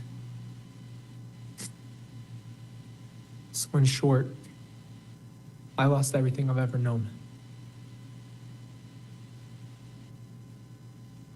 I lost the ability to share my children with them, or have my children have the privilege to know them and be loved by them.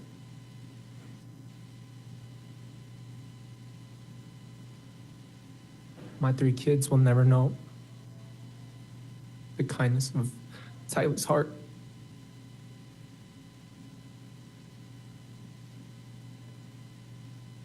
Or JJ's silly and goofy personality. But more importantly, Tylee and JJ lost their lives. Tylee will never be able to travel like she always wanted to, or have a family of her own.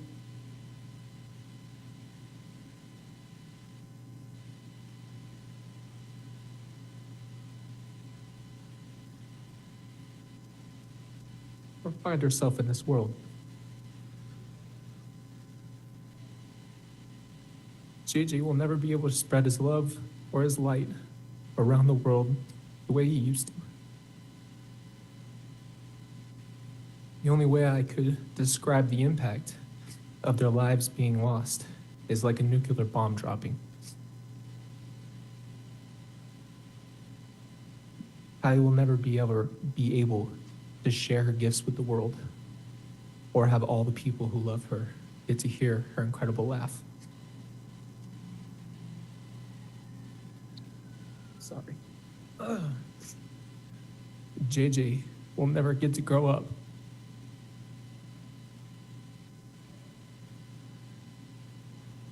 And share his one-of-a-kind personality with the world. And everyone who's lost him feels the void.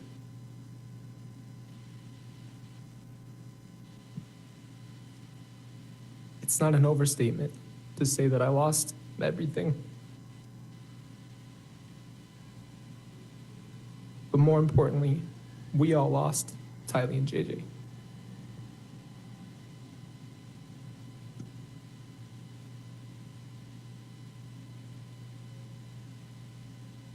I stand here today, motherless, fatherless, sisterless, and brotherless.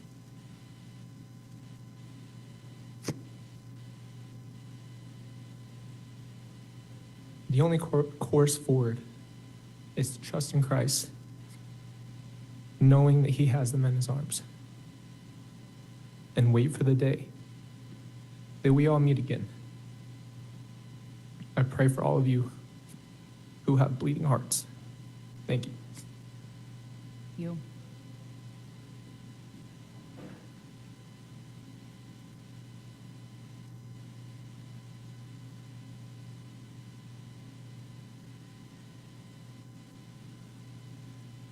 Your Honor, the state would next call Samantha William. Very well.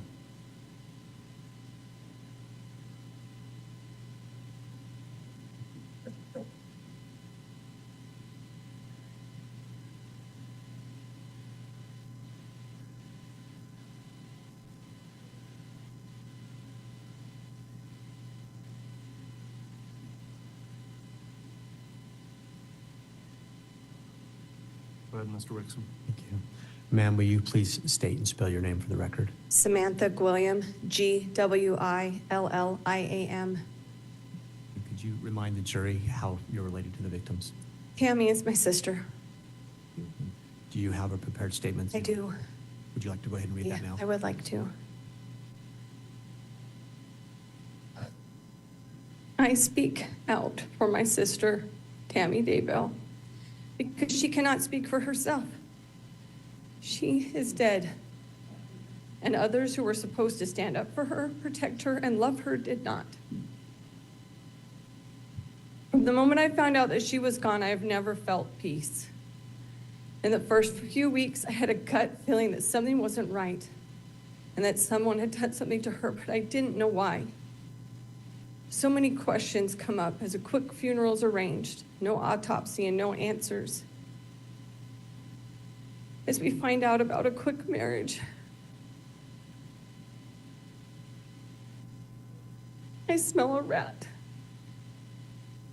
As any woman does, I search out answers and dig through whatever evidence I could find. None of it was reassuring or good. There's still no peace to be found. We are questioned by police about missing children. And this uneasiness I had felt about Tammy's death only intensifies. We are notified that Tammy has been exhumed. And this is my first moment of maybe now I can get the answers I seek. But with the pandemic and exhaustive testing, I don't see results for a long time. My family sits in a limbo of not knowing why or what happened. In the meantime, there's a large investigation, many more questions. We are hounded by news reporters through phone calls, texts, emails, social media, and even with surprise visits at our front door. Still no peace. I am asked about a pet cemetery. And a few days later, I watch with the world as the bodies of two precious missing children are found on the same property where my sister died. I retched and sobbed over learning about JJ and Tylee. 2 more victims and no peace to be found for anyone. When we finally get the long-awaited autopsy results, our worst fears are confirmed, and we know that she was murdered. We have spent almost 5 years waiting for there to be peace.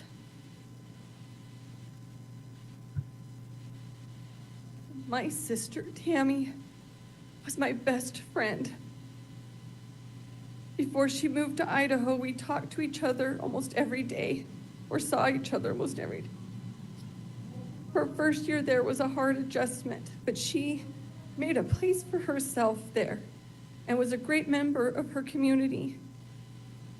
Tammy was a force for good at her school, influencing children, making friendship with others, and being a person you could count on. Pardon me.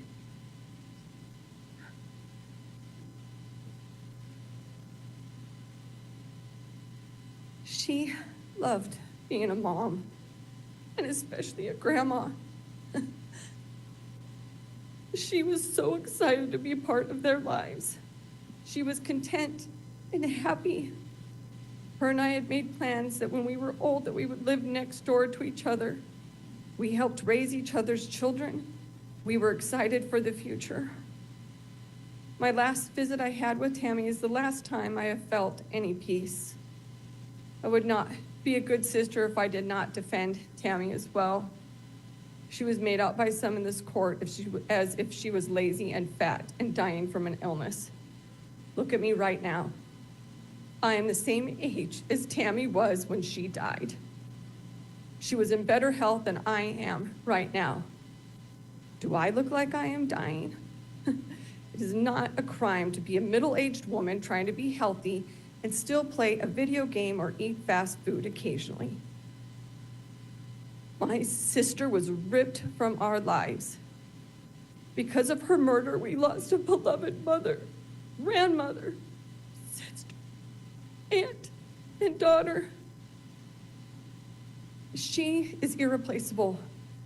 She started with 1 grandchild and missed seeing the next 5 that would be born. They will never get to know her. But when Tammy died, that is not the only thing that we lost. Her absence created a void that is unmistakable. We used to have a close relationship with Tammy's children, but now our relationship is strained, and some of the kids that I helped raise no longer speak to us. My mother passed away last June. She had to spend the last of her years separated from these same grandchildren for no fault of her own. My mother declined in health while still not having peace. Her passing was marred by the fact that Tammy's children chose to not participate in her funeral. The lies, deception, and murder have ripped our family apart. We do not feel peace. I am not a dark person or a zombie, and for me and my family to be portrayed this way is unacceptable. I am tired of being vilified, so there is a reason to not listen to me. I stand for truth, and I don't lie. So know as I say this now, my sister should not be dead right now. She should be here alive and smiling with her family and friends. She should be doting on her grandchildren and taking care of her animals. It is a cruel world that has taken her from us. We need to feel some peace for the first time in 5 years. I miss my sister every day. I will grieve for her for the rest of my life. I speak up for her now because she needs a voice. Thank you. Thank you, ma'am.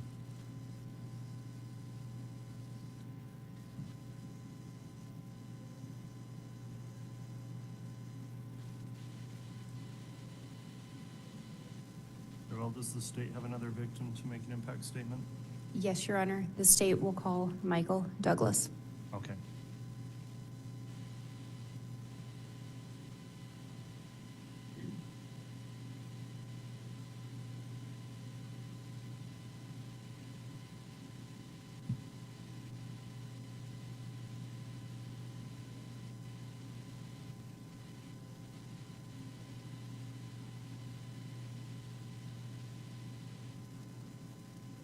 You can inquire, Ms. Wade. Thank you. Would you please state your name for the record? Michael Douglas. And are you related to a victim in this matter? I am. And who is that? Tammy. How are you related to Tammy? I am Tammy's sibling. Did you prepare a statement for today? I did. Would you please read that? I will. I am Tammy's older brother and the oldest of the Douglas siblings. My experience and the impact this has had on me has been profound. The day Tammy was killed, I received a phone call, and I looked down to see Samantha's name. I answered the phone. "Good morning." Samantha said, "It's not going to be." It turns out she was right.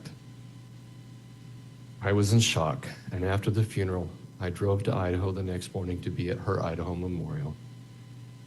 When I left, I called my wife and told her something was off.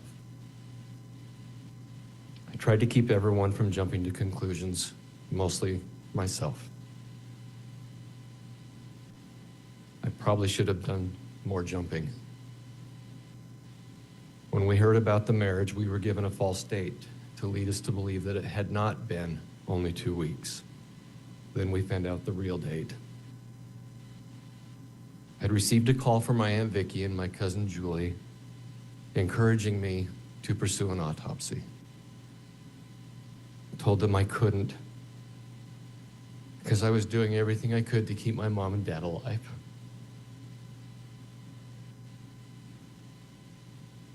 When we found out about the exhumation, I hoped that there was nothing to be found. I never wanted someone to be more wrong than I wanted Aunt Vicky to be wrong. But it was me that was wrong again. All of us were devastated by the exhumation, but especially my mother. She saw the exhumation as a desecration of Tammy's gravesite.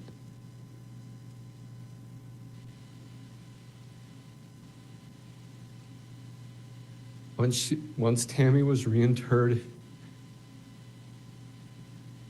my mom asked that we would meet again at the gravesite, and we did so, and held a family service.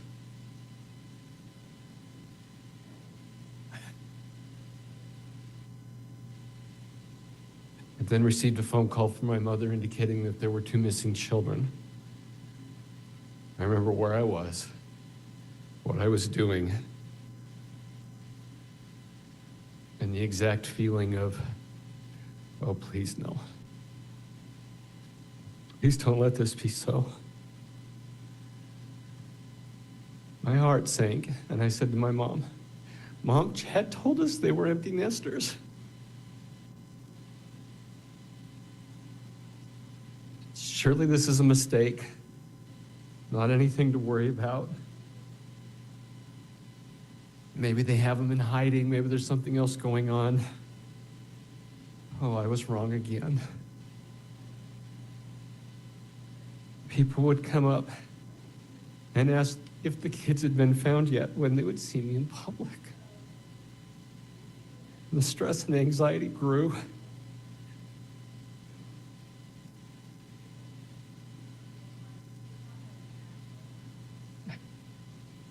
And then the day came that the children were found.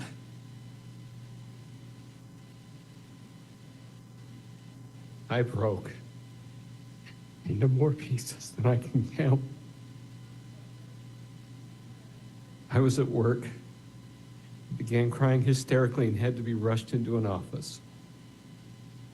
Was surrounded by people that had figured out that this was coming long before I did.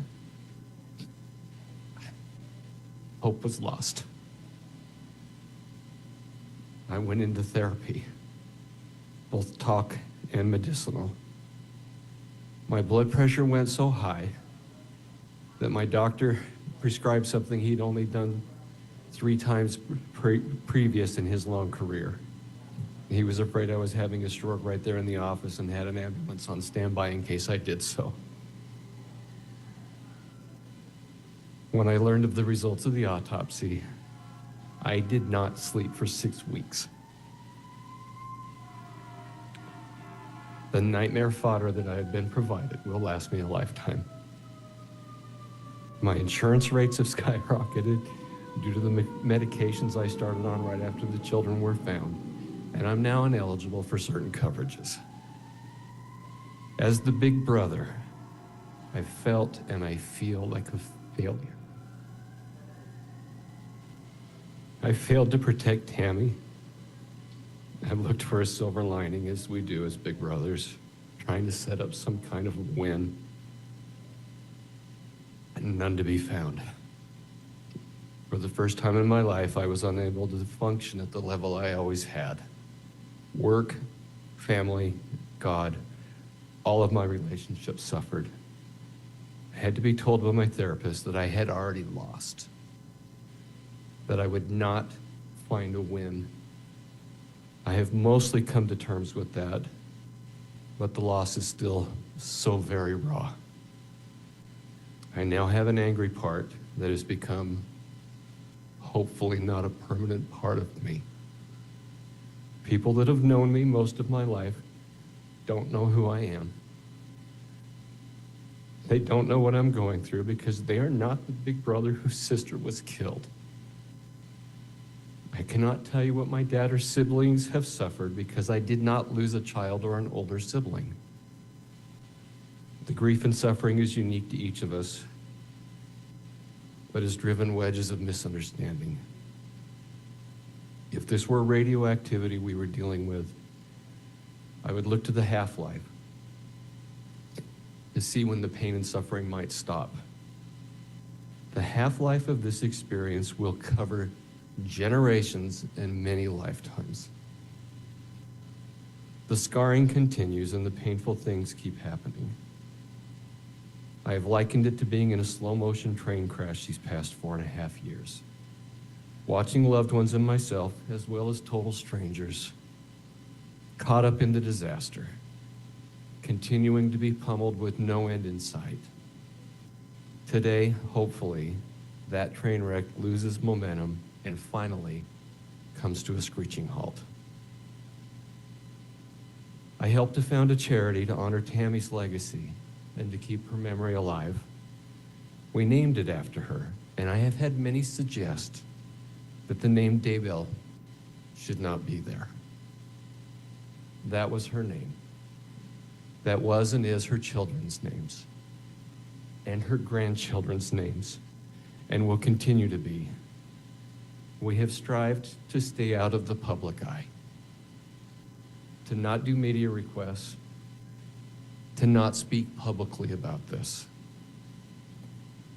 Because we have attempted to continue our relationships with Tammy's children, to be able to have relationships with her grandchildren,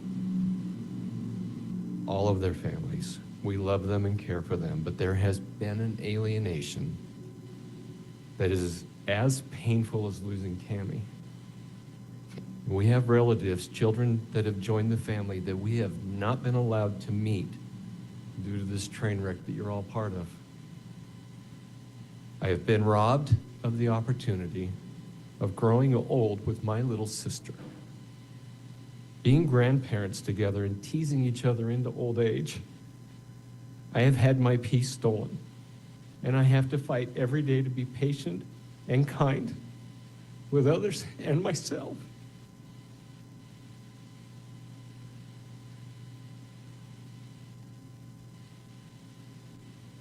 I have had some that have seen my wounds and have attempted to exploit this time of anguish for their personal gain. This train wreck has brought out much good in many, but has fostered much evil in others.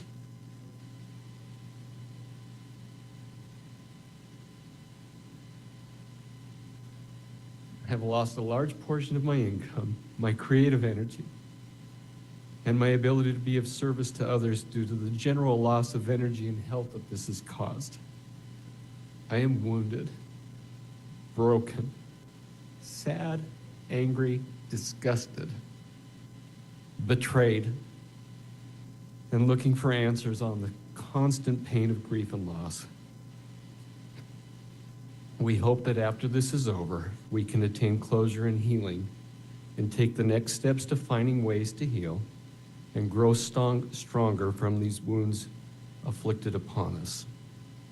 Tammy, JJ, and Tylee have all been robbed of that choice and that chance.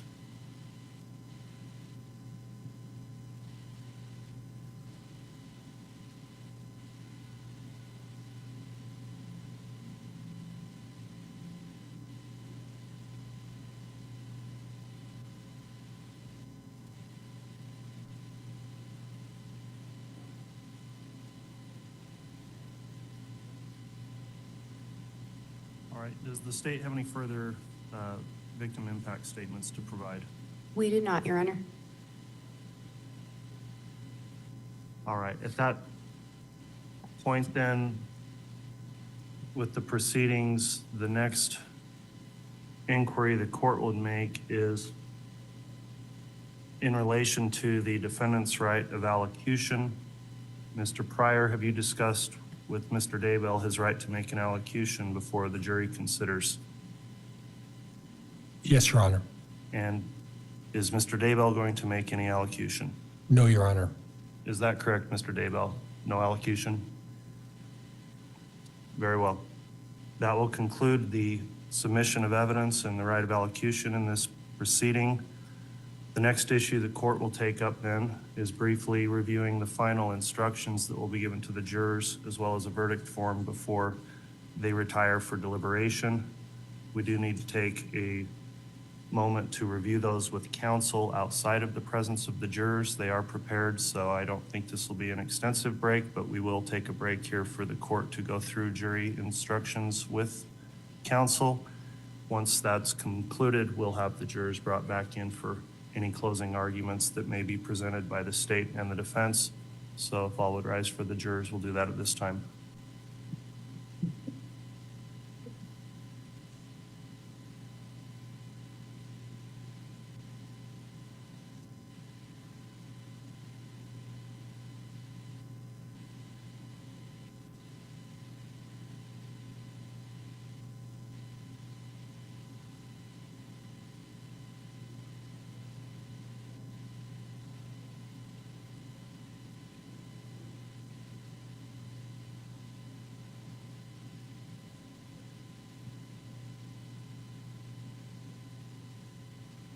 Thank you. Please be seated.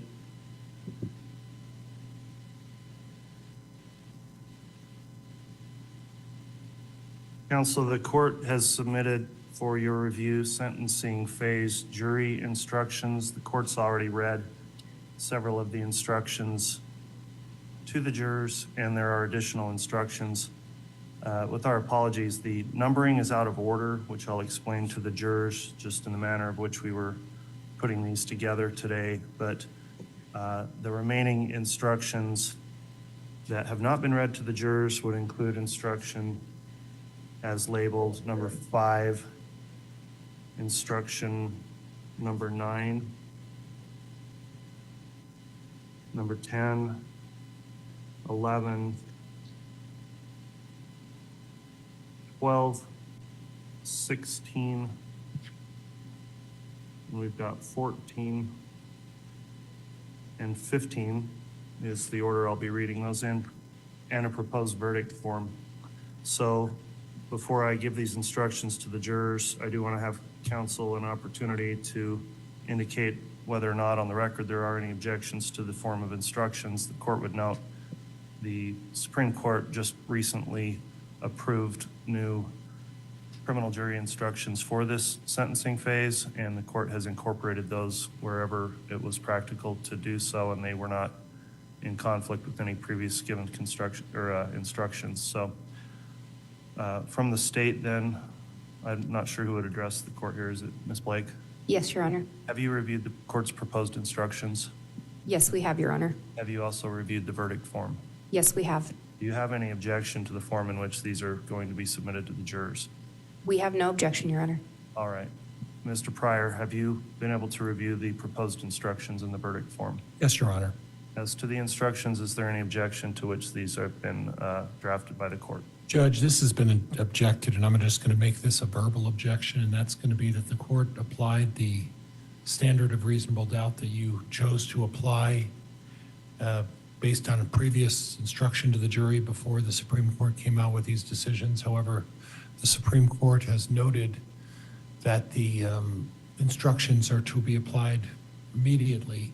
And just I'm making this a verbal objection to preserve the record that the firmly convinced language of reasonable doubt is what I anticipated and expected to be included in not only the original instructions to the jury, but now the sentencing instructions. And I'll just make that a verbal objection.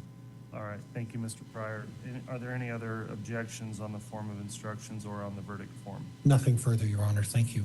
Okay. Well, Mr. Pryor, on that objection, I've considered that previously in the trial for the reason that we had already given the jurors a instruction defining reasonable doubt, and I didn't want to change midstream that definition, whether in this proceeding or in the course of the trial. I've stuck with the instruction that's been used in Idaho for a long time.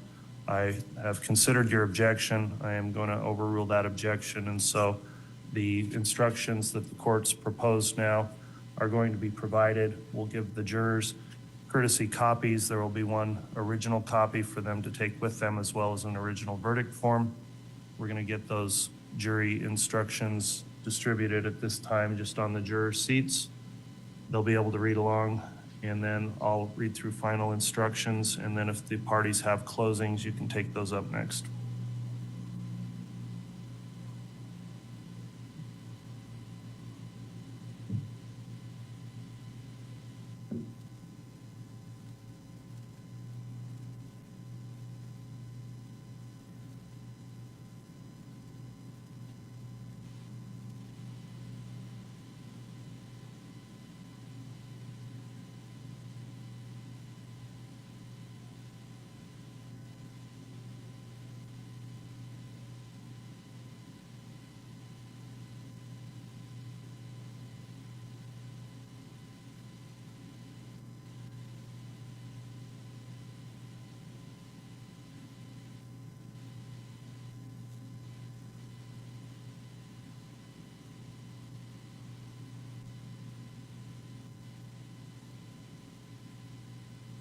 All right, if those have been distributed, then we can have the jurors brought back in, please. Thank you.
All right, please.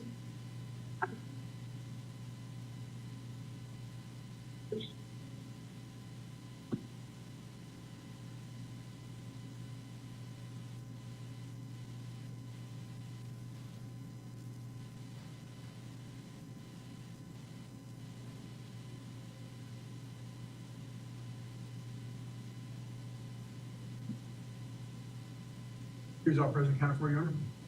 Thank you. Please be seated.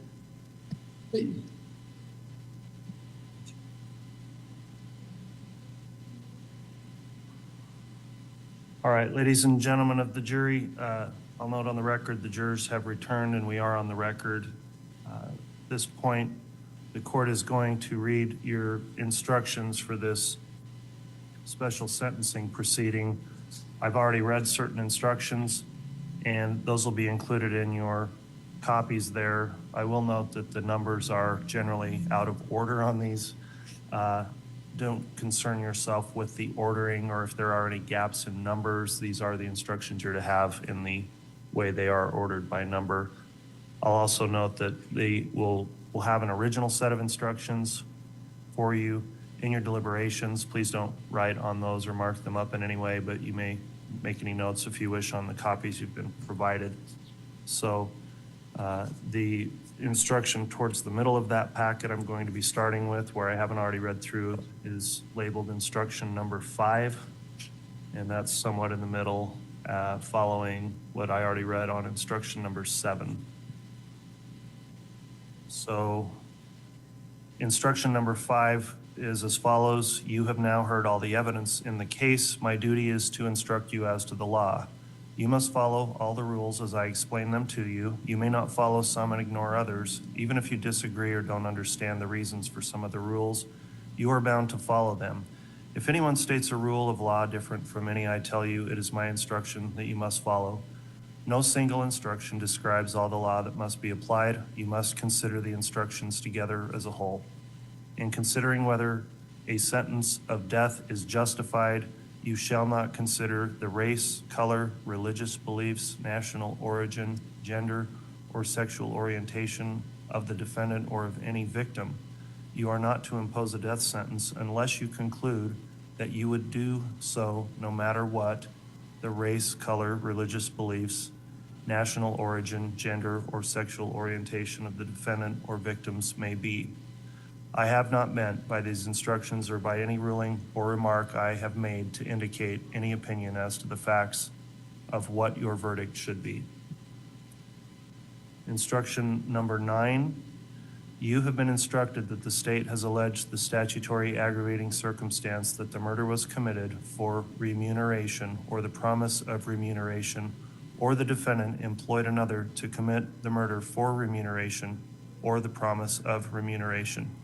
In order to find the defendant guilty of this statutory aggravating circumstance, you must unanimously find, beyond a reasonable doubt, remuneration was a motive, reason, or impetus for the murder and not merely the result of the murder. Remuneration means payment or compensation. Instruction number 10. You have been instructed that the state has alleged the statutory aggravating circumstance that the murder was especially heinous, atrocious, or cruel, manifesting exceptional depravity. In order to find the defendant guilty of this statutory aggravating circumstance, you must unanimously find, beyond a reasonable doubt, that the murder was especially heinous, atrocious, or cruel, manifesting exceptional depravity.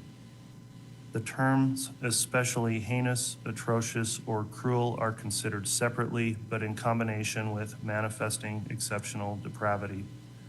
The terms heinous, atrocious, or cruel are intended to refer to those first-degree murders where the actual commission of the first-degree murder was accomplished by such additional acts as to set the crime apart from the norm of first-degree murders. A murder is heinous if it is extremely wicked or shockingly evil.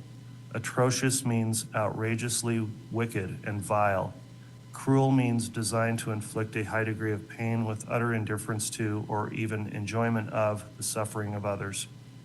This statutory aggravating circumstance does not exist unless the murder was especially heinous, especially atrocious, or especially cruel, and such heinousness, atrociousness, or cruelty manifested exceptional depravity. It might be thought that every murder involves depravity. However, exceptional depravity exists only where depravity is apparent to such an extent as to obviously offend all standards of morality and intelligence. The terms especially heinous, manifesting exceptional depravity, especially atrocious, manifesting exceptional depravity, or especially cruel, manifesting exceptional depravity, focus upon a defendant's state of mind at the time of the offense as reflected by his words and acts. Instruction number 11. You have been instructed that the state has alleged the statutory aggravating circumstance that the murder or circumstances surrounding its commission, the defendant exhibited utter disregard for human life. In order to find the defendant guilty of this statutory aggravating circumstance, you must unanimously find, beyond a reasonable doubt, that by the murder or circumstances surrounding its commission, the defendant exhibited utter disregard for human life. Exhibited utter disregard for human life with regard to the murder or the circumstances surrounding its commission refers to acts or circumstances surrounding the crime that exhibit the highest, the utmost callous disregard for human life, i.e., the cold-blooded, pitiless slayer. Cold-blooded means marked by absence of warm feeling, without consideration, compunction, or clemency, matter of fact or emotionless. Pitiless means devoid of or unmoved by mercy or compassion. A cold-blooded, pitiless slayer refers to a slayer who kills without feeling or sympathy. The utter disregard factor refers to the defendant's lack of conscience regarding killing another human being. Instruction number 12. You have been instructed that the state has alleged the statutory aggravating circumstance that the defendant, by his conduct, whether such conduct was before, during, or after the commission of the murder at hand, has exhibited a propensity to commit murder which will probably constitute a continuing threat to society. In order to find the defendant guilty of this statutory aggravating circumstance, you must unanimously find, beyond a reasonable doubt, that the defendant, by his conduct, whether such conduct was before, during, or after the commission of the murder at hand, has exhibited a propensity to commit murder which will probably constitute a continuing threat to society. The phrase exhibited a propensity to commit murder which will probably constitute a continuing threat to society means conduct showing that the defendant is more likely than not to be a continuing threat to society. You may consider conduct that occurred before, during, or after the commission of the murder you have already found the defendant guilty of in this case. However, a finding that the defendant has a propensity to commit murder which will probably constitute a continuing threat to society cannot be based solely upon the fact that you found the defendant guilty of murder. In order for a person to have a propensity to commit murder, the person must be a willing, predisposed killer, a killer who tends toward destroying the life of another, one who kills with less than the normal amount of provocation. Propensity requires a proclivity, a susceptibility, and even an affinity toward committing the act of murder. Instruction number 16, the state has alleged more than one statutory aggravating circumstance in this case. You must consider whether the state has proven the existence of more than one statutory aggravating circumstance beyond a reasonable doubt by relying on the same facts or independent facts. The same facts, without more, cannot be relied on to find more than one statutory aggravating circumstance beyond a reasonable doubt. Independent facts must exist for each statutory aggravating circumstance in order for you to find that the state has proven multiple statutory aggravating circumstances beyond a reasonable doubt. Instruction number 14. I have outlined for you the rules of law applicable to this case and have told you of some of the matters which you may consider in weighing the evidence. In a few minutes, counsel will present their closing remarks to you, and then you will retire to the jury room for your deliberations.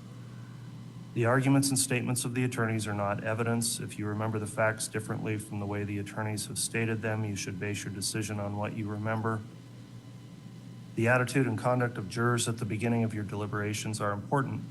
It is rarely productive at the outset for you to make an emphatic expression of your opinion on the case or state how you intend to vote. When you do that at the beginning, your sense of pride may be aroused and you may hesitate to change your position.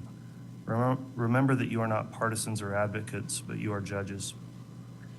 As jurors, you have a duty to consult with one another and to deliberate before making your individual decisions.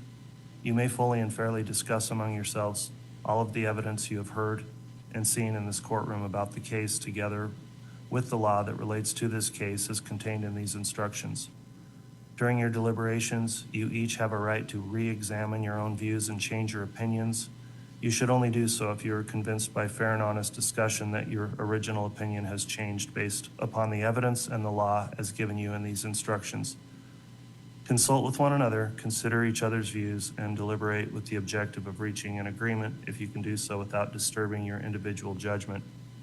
Each of you must decide the case for yourself, but you should do so only after a discussion and consideration of the case with your fellow jurors. However, none of you should surrender your honest opinion as to the weight or effect of evidence because the majority of the jury feels otherwise, or for the purpose of returning a verdict. Instruction number 15. In reaching your verdict, you must first decide whether the state has proven beyond a reasonable doubt that any of the statutory aggravating circumstances exist. You must consider each of the alleged statutory aggravating circumstances. Your decision that each statutory aggravating circumstance exists must be unanimous.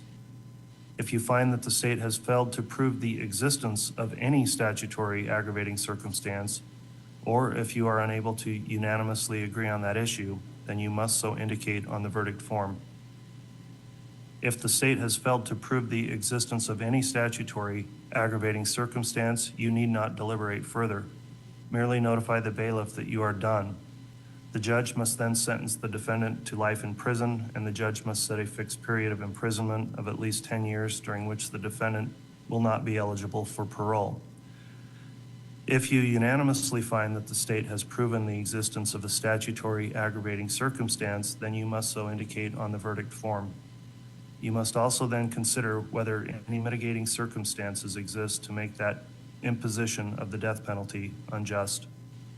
If you find that all mitigating circumstances are sufficiently compelling to make the imposition of the death penalty unjust, or you cannot unanimously agree on that issue, then the defendant will be sentenced to life in prison without the possibility of parole. A life sentence without possibility of parole under Idaho law means that a person must spend the rest of his or her natural life in prison. If you find that all mitigating circumstances are not sufficiently compelling to make the imposition of the death penalty unjust, then the defendant will be sentenced to death. You must decide for yourself whether all mitigating factors presented, when weighed against each statutory aggravating circumstance proven by the state, are sufficiently compelling to make the imposition of the death penalty unjust. You do not have to unanimously agree upon what mitigating circumstances exist. The existence of mitigating factors need not be proven beyond a reasonable doubt. You must each decide for yourselves whether mitigating circumstances exist, and if so, then consider them in your individual weighing process. Once you have reached a unanimous decision on whether all mitigating circumstances, when weighed against each aggravating circumstance, make the imposition of the death penalty unjust, or if you cannot unanimously agree on that issue, then you must indicate on the verdict form and notify the bailiff that you are done. All right, that concludes the instructions. As I mentioned, there will be a conforming verdict form that will be submitted for the jury foreperson as well. And the jury foreperson is to remain as the same foreperson that had that role during the guilt phase of the trial. So, counsel, at this time then, that concludes the court's instructions to the jurors. If the state would like to begin with a closing, you may do so at this time. Thank you, Your Honor.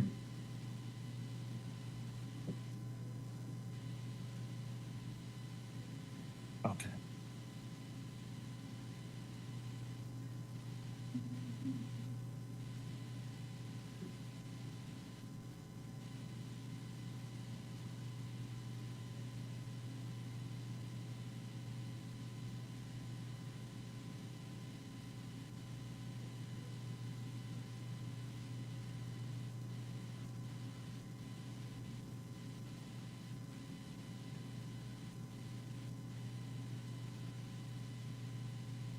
And Your Honor, if I may have use of the HDMI.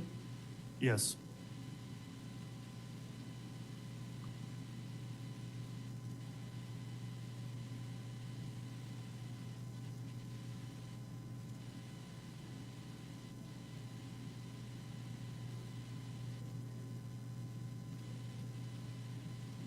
Ms. Blake, I'll just inquire on the record, but are there going to be any graphic images in this? No, Your Honor. Thank you.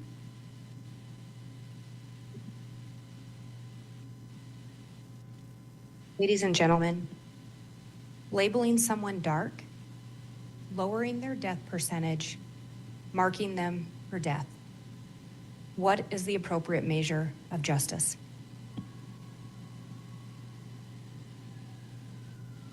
On August 12th of 2019, Lori switched Tylee's Social Security payments to go into her sole, meaning Lori's sole, BBVA account. The first payment was deposited on August 28th of 2019. Less than 2 weeks later, Tylee was dead.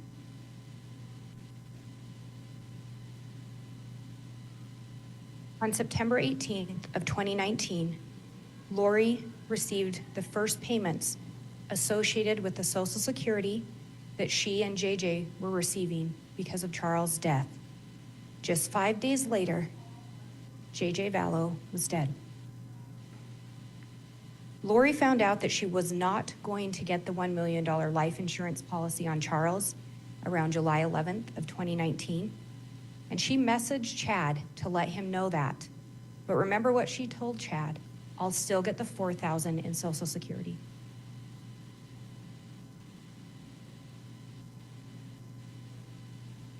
On September 8th of 2019, Tammy's life insurance was increased. Chad signed off on that application.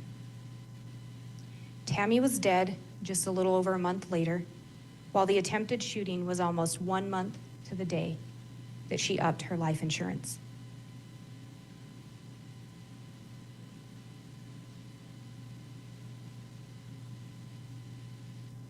Remember, the multiple messages relaying the plan is for Chad and Lori to be together, alone on a beach, unencumbered by telestial obstacles.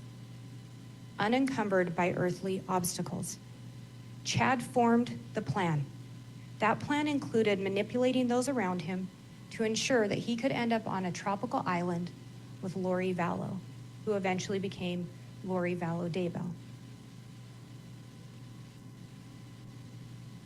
She was a woman that he deemed to have perfect proportions and to be a goddess. But in order to fund a new lifestyle, living on a tropical island and spending all your time with your new goddess lover, how do you fund that lifestyle?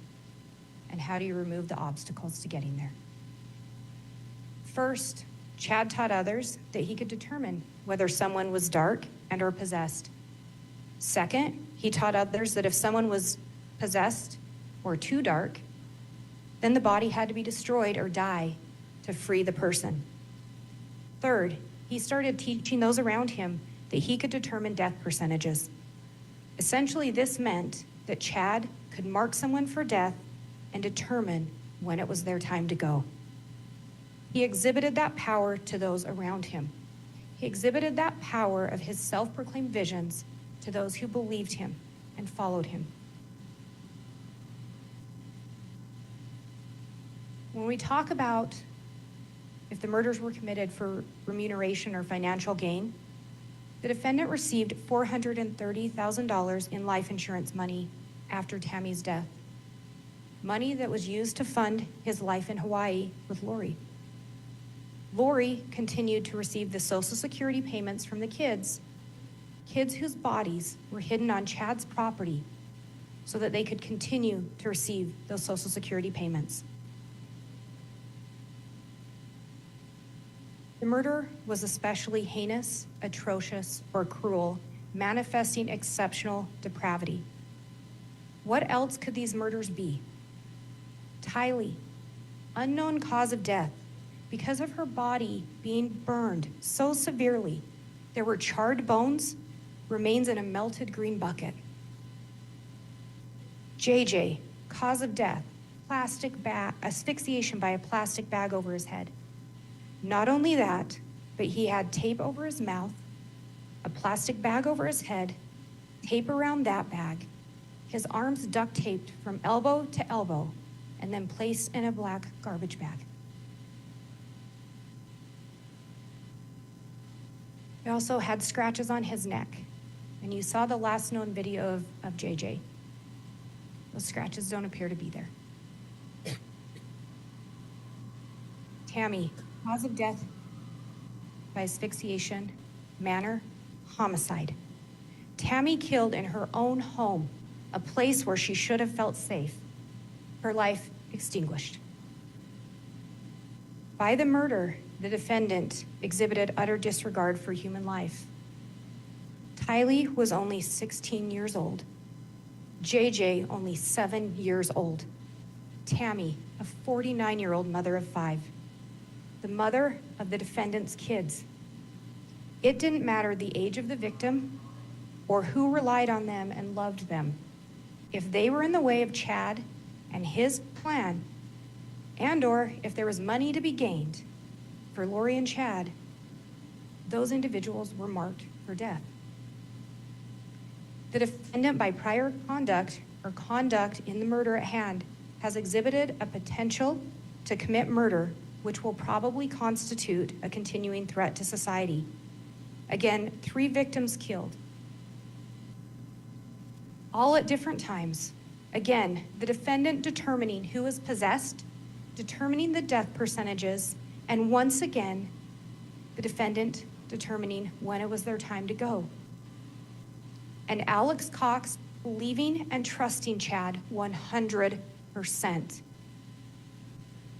Alex said shortly before his death, "I am worried I am going to be their fall guy."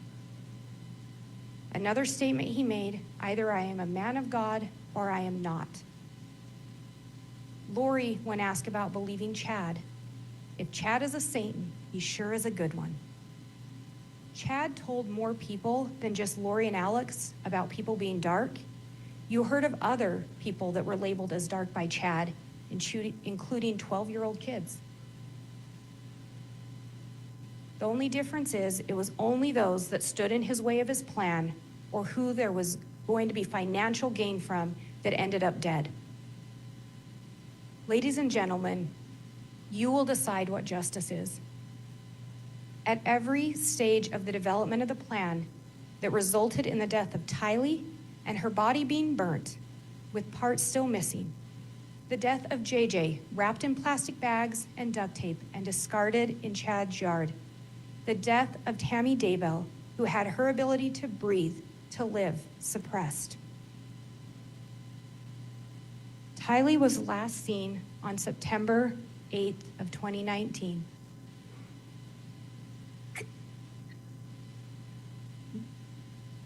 JJ was last seen on September 22nd of 2019. Then Tammy was discovered deceased in her home, October 19th, 2019. My name is Tammy Daybell. At any point between these deaths, the defendant could have stopped, but he didn't. He continued to rate people as dark and zombies.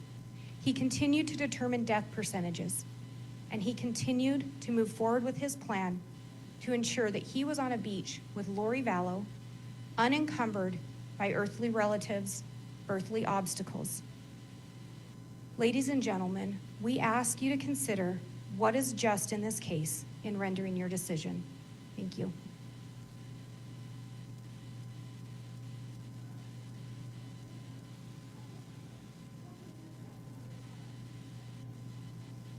All right, thank you. At this time, the defense may present a closing if you wish. Mr. Pryor?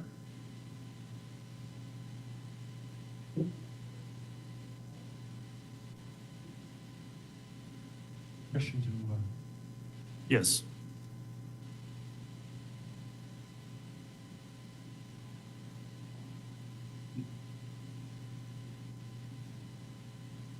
Ladies and gentlemen, I want to go back to the indictment in this case. And the indictment accused Chad Daybell of espousing religious beliefs. And if you go back and look at the indictment, it talks one of the overt acts was espousing the religious beliefs to justify the killing. One of the other overt acts is that they claim that Chad did a south-southwest wind direction. And if you look back at the indictment, you'll see that all of the other overt acts, every one of them, dealt with, as far as JJ and Tylee are concerned, dealt with actions by Lori Vallow. When we talk about remuneration, let's go back and do a little history lesson. Let's talk about Joseph Ryan. Before Chad ever knew Lori Vallow, the plan was set for Joseph Ryan and Lori to collect the insurance, the life insurance proceeds. The plan was already in place before Chad was ever even in the picture. And then we get the plan with Charles Vallow. And then I know I spoke to you at the time of my closing about Chad Daybell and the insurance for, that Lori was claiming to get on Chad. If you've made your decision, but if you look at the indictment, the allegations with Chad Daybell are not about remuneration or money. The allegations with Chad Daybell were allegedly religious beliefs and espousing religious beliefs. And the time we spent on the screen was about religious beliefs that he claimed to have had and that he espoused. This had nothing to do with money. Nothing to do with money. The insurance on Tammy Daybell, the $300,000 was set in 2002. And the state cannot allege that in 2002, Chad Daybell had some plan to collect insurance. When you look at the documents of the upping in the insurance, Tammy Daybell upped her insurance because it was relatively cheap. But the reason Chad Daybell signed that document and signed off is because he was also getting $20,000 insurance. And the only reason he had to sign was because if you listen to what the real estate or the insurance folks said, is if he's getting insurance as well on himself, he has to sign. This has nothing to do with money. You found that there was murders. And I want you to read the statute and the directions and what the judge has presented to you as what you have to find in terms of atrocious conduct. And the judge specifically said there that if you find that there was a murder, that's not enough. You have to go beyond bounds of human decency. And if you look back at this case, if you recall, Chad Daybell was never present for the actual murder of Tylee Ryan. Chad Daybell was never present. There were many other people present for the murder of J.J. Vallow. And whether you believe or not that Chad Daybell suffocated Tammy Daybell, and it's as tragic as that is, that doesn't reach the heinous, atrocious conduct that's defined by what the judge is instructing you. And at this point, folks, I'm going to ask you to find that there was no conduct that rose to the level that the state is trying to present at this point. Thank you.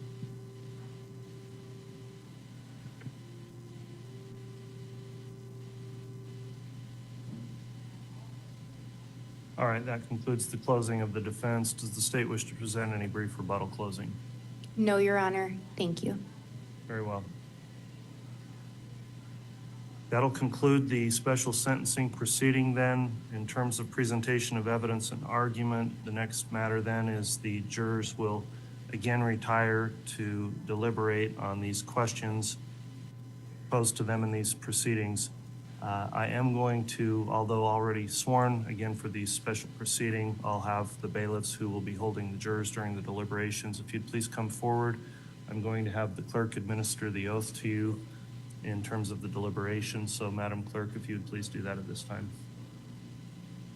Do solemnly swear or affirm that you will keep this jury together in some quiet and convenient place, that you will not suffer any communication to be made to them, nor make any communication to them yourself on any subject connected with the trial of this case, except to ask if they have agreed upon a verdict, and upon their agreeing upon a verdict, you will return them into open court, or upon the order of the court, so help you God. All right, thank you, Madam Clerk, and thank you to the bailiffs here. Court will note, of course, that's the original 12 jurors who returned the verdict in this case that will further deliberate on this. And for the alternates, we very much appreciate your continued patience while we work through these processes. At this time then, if all will rise, we'll begin deliberations. All right.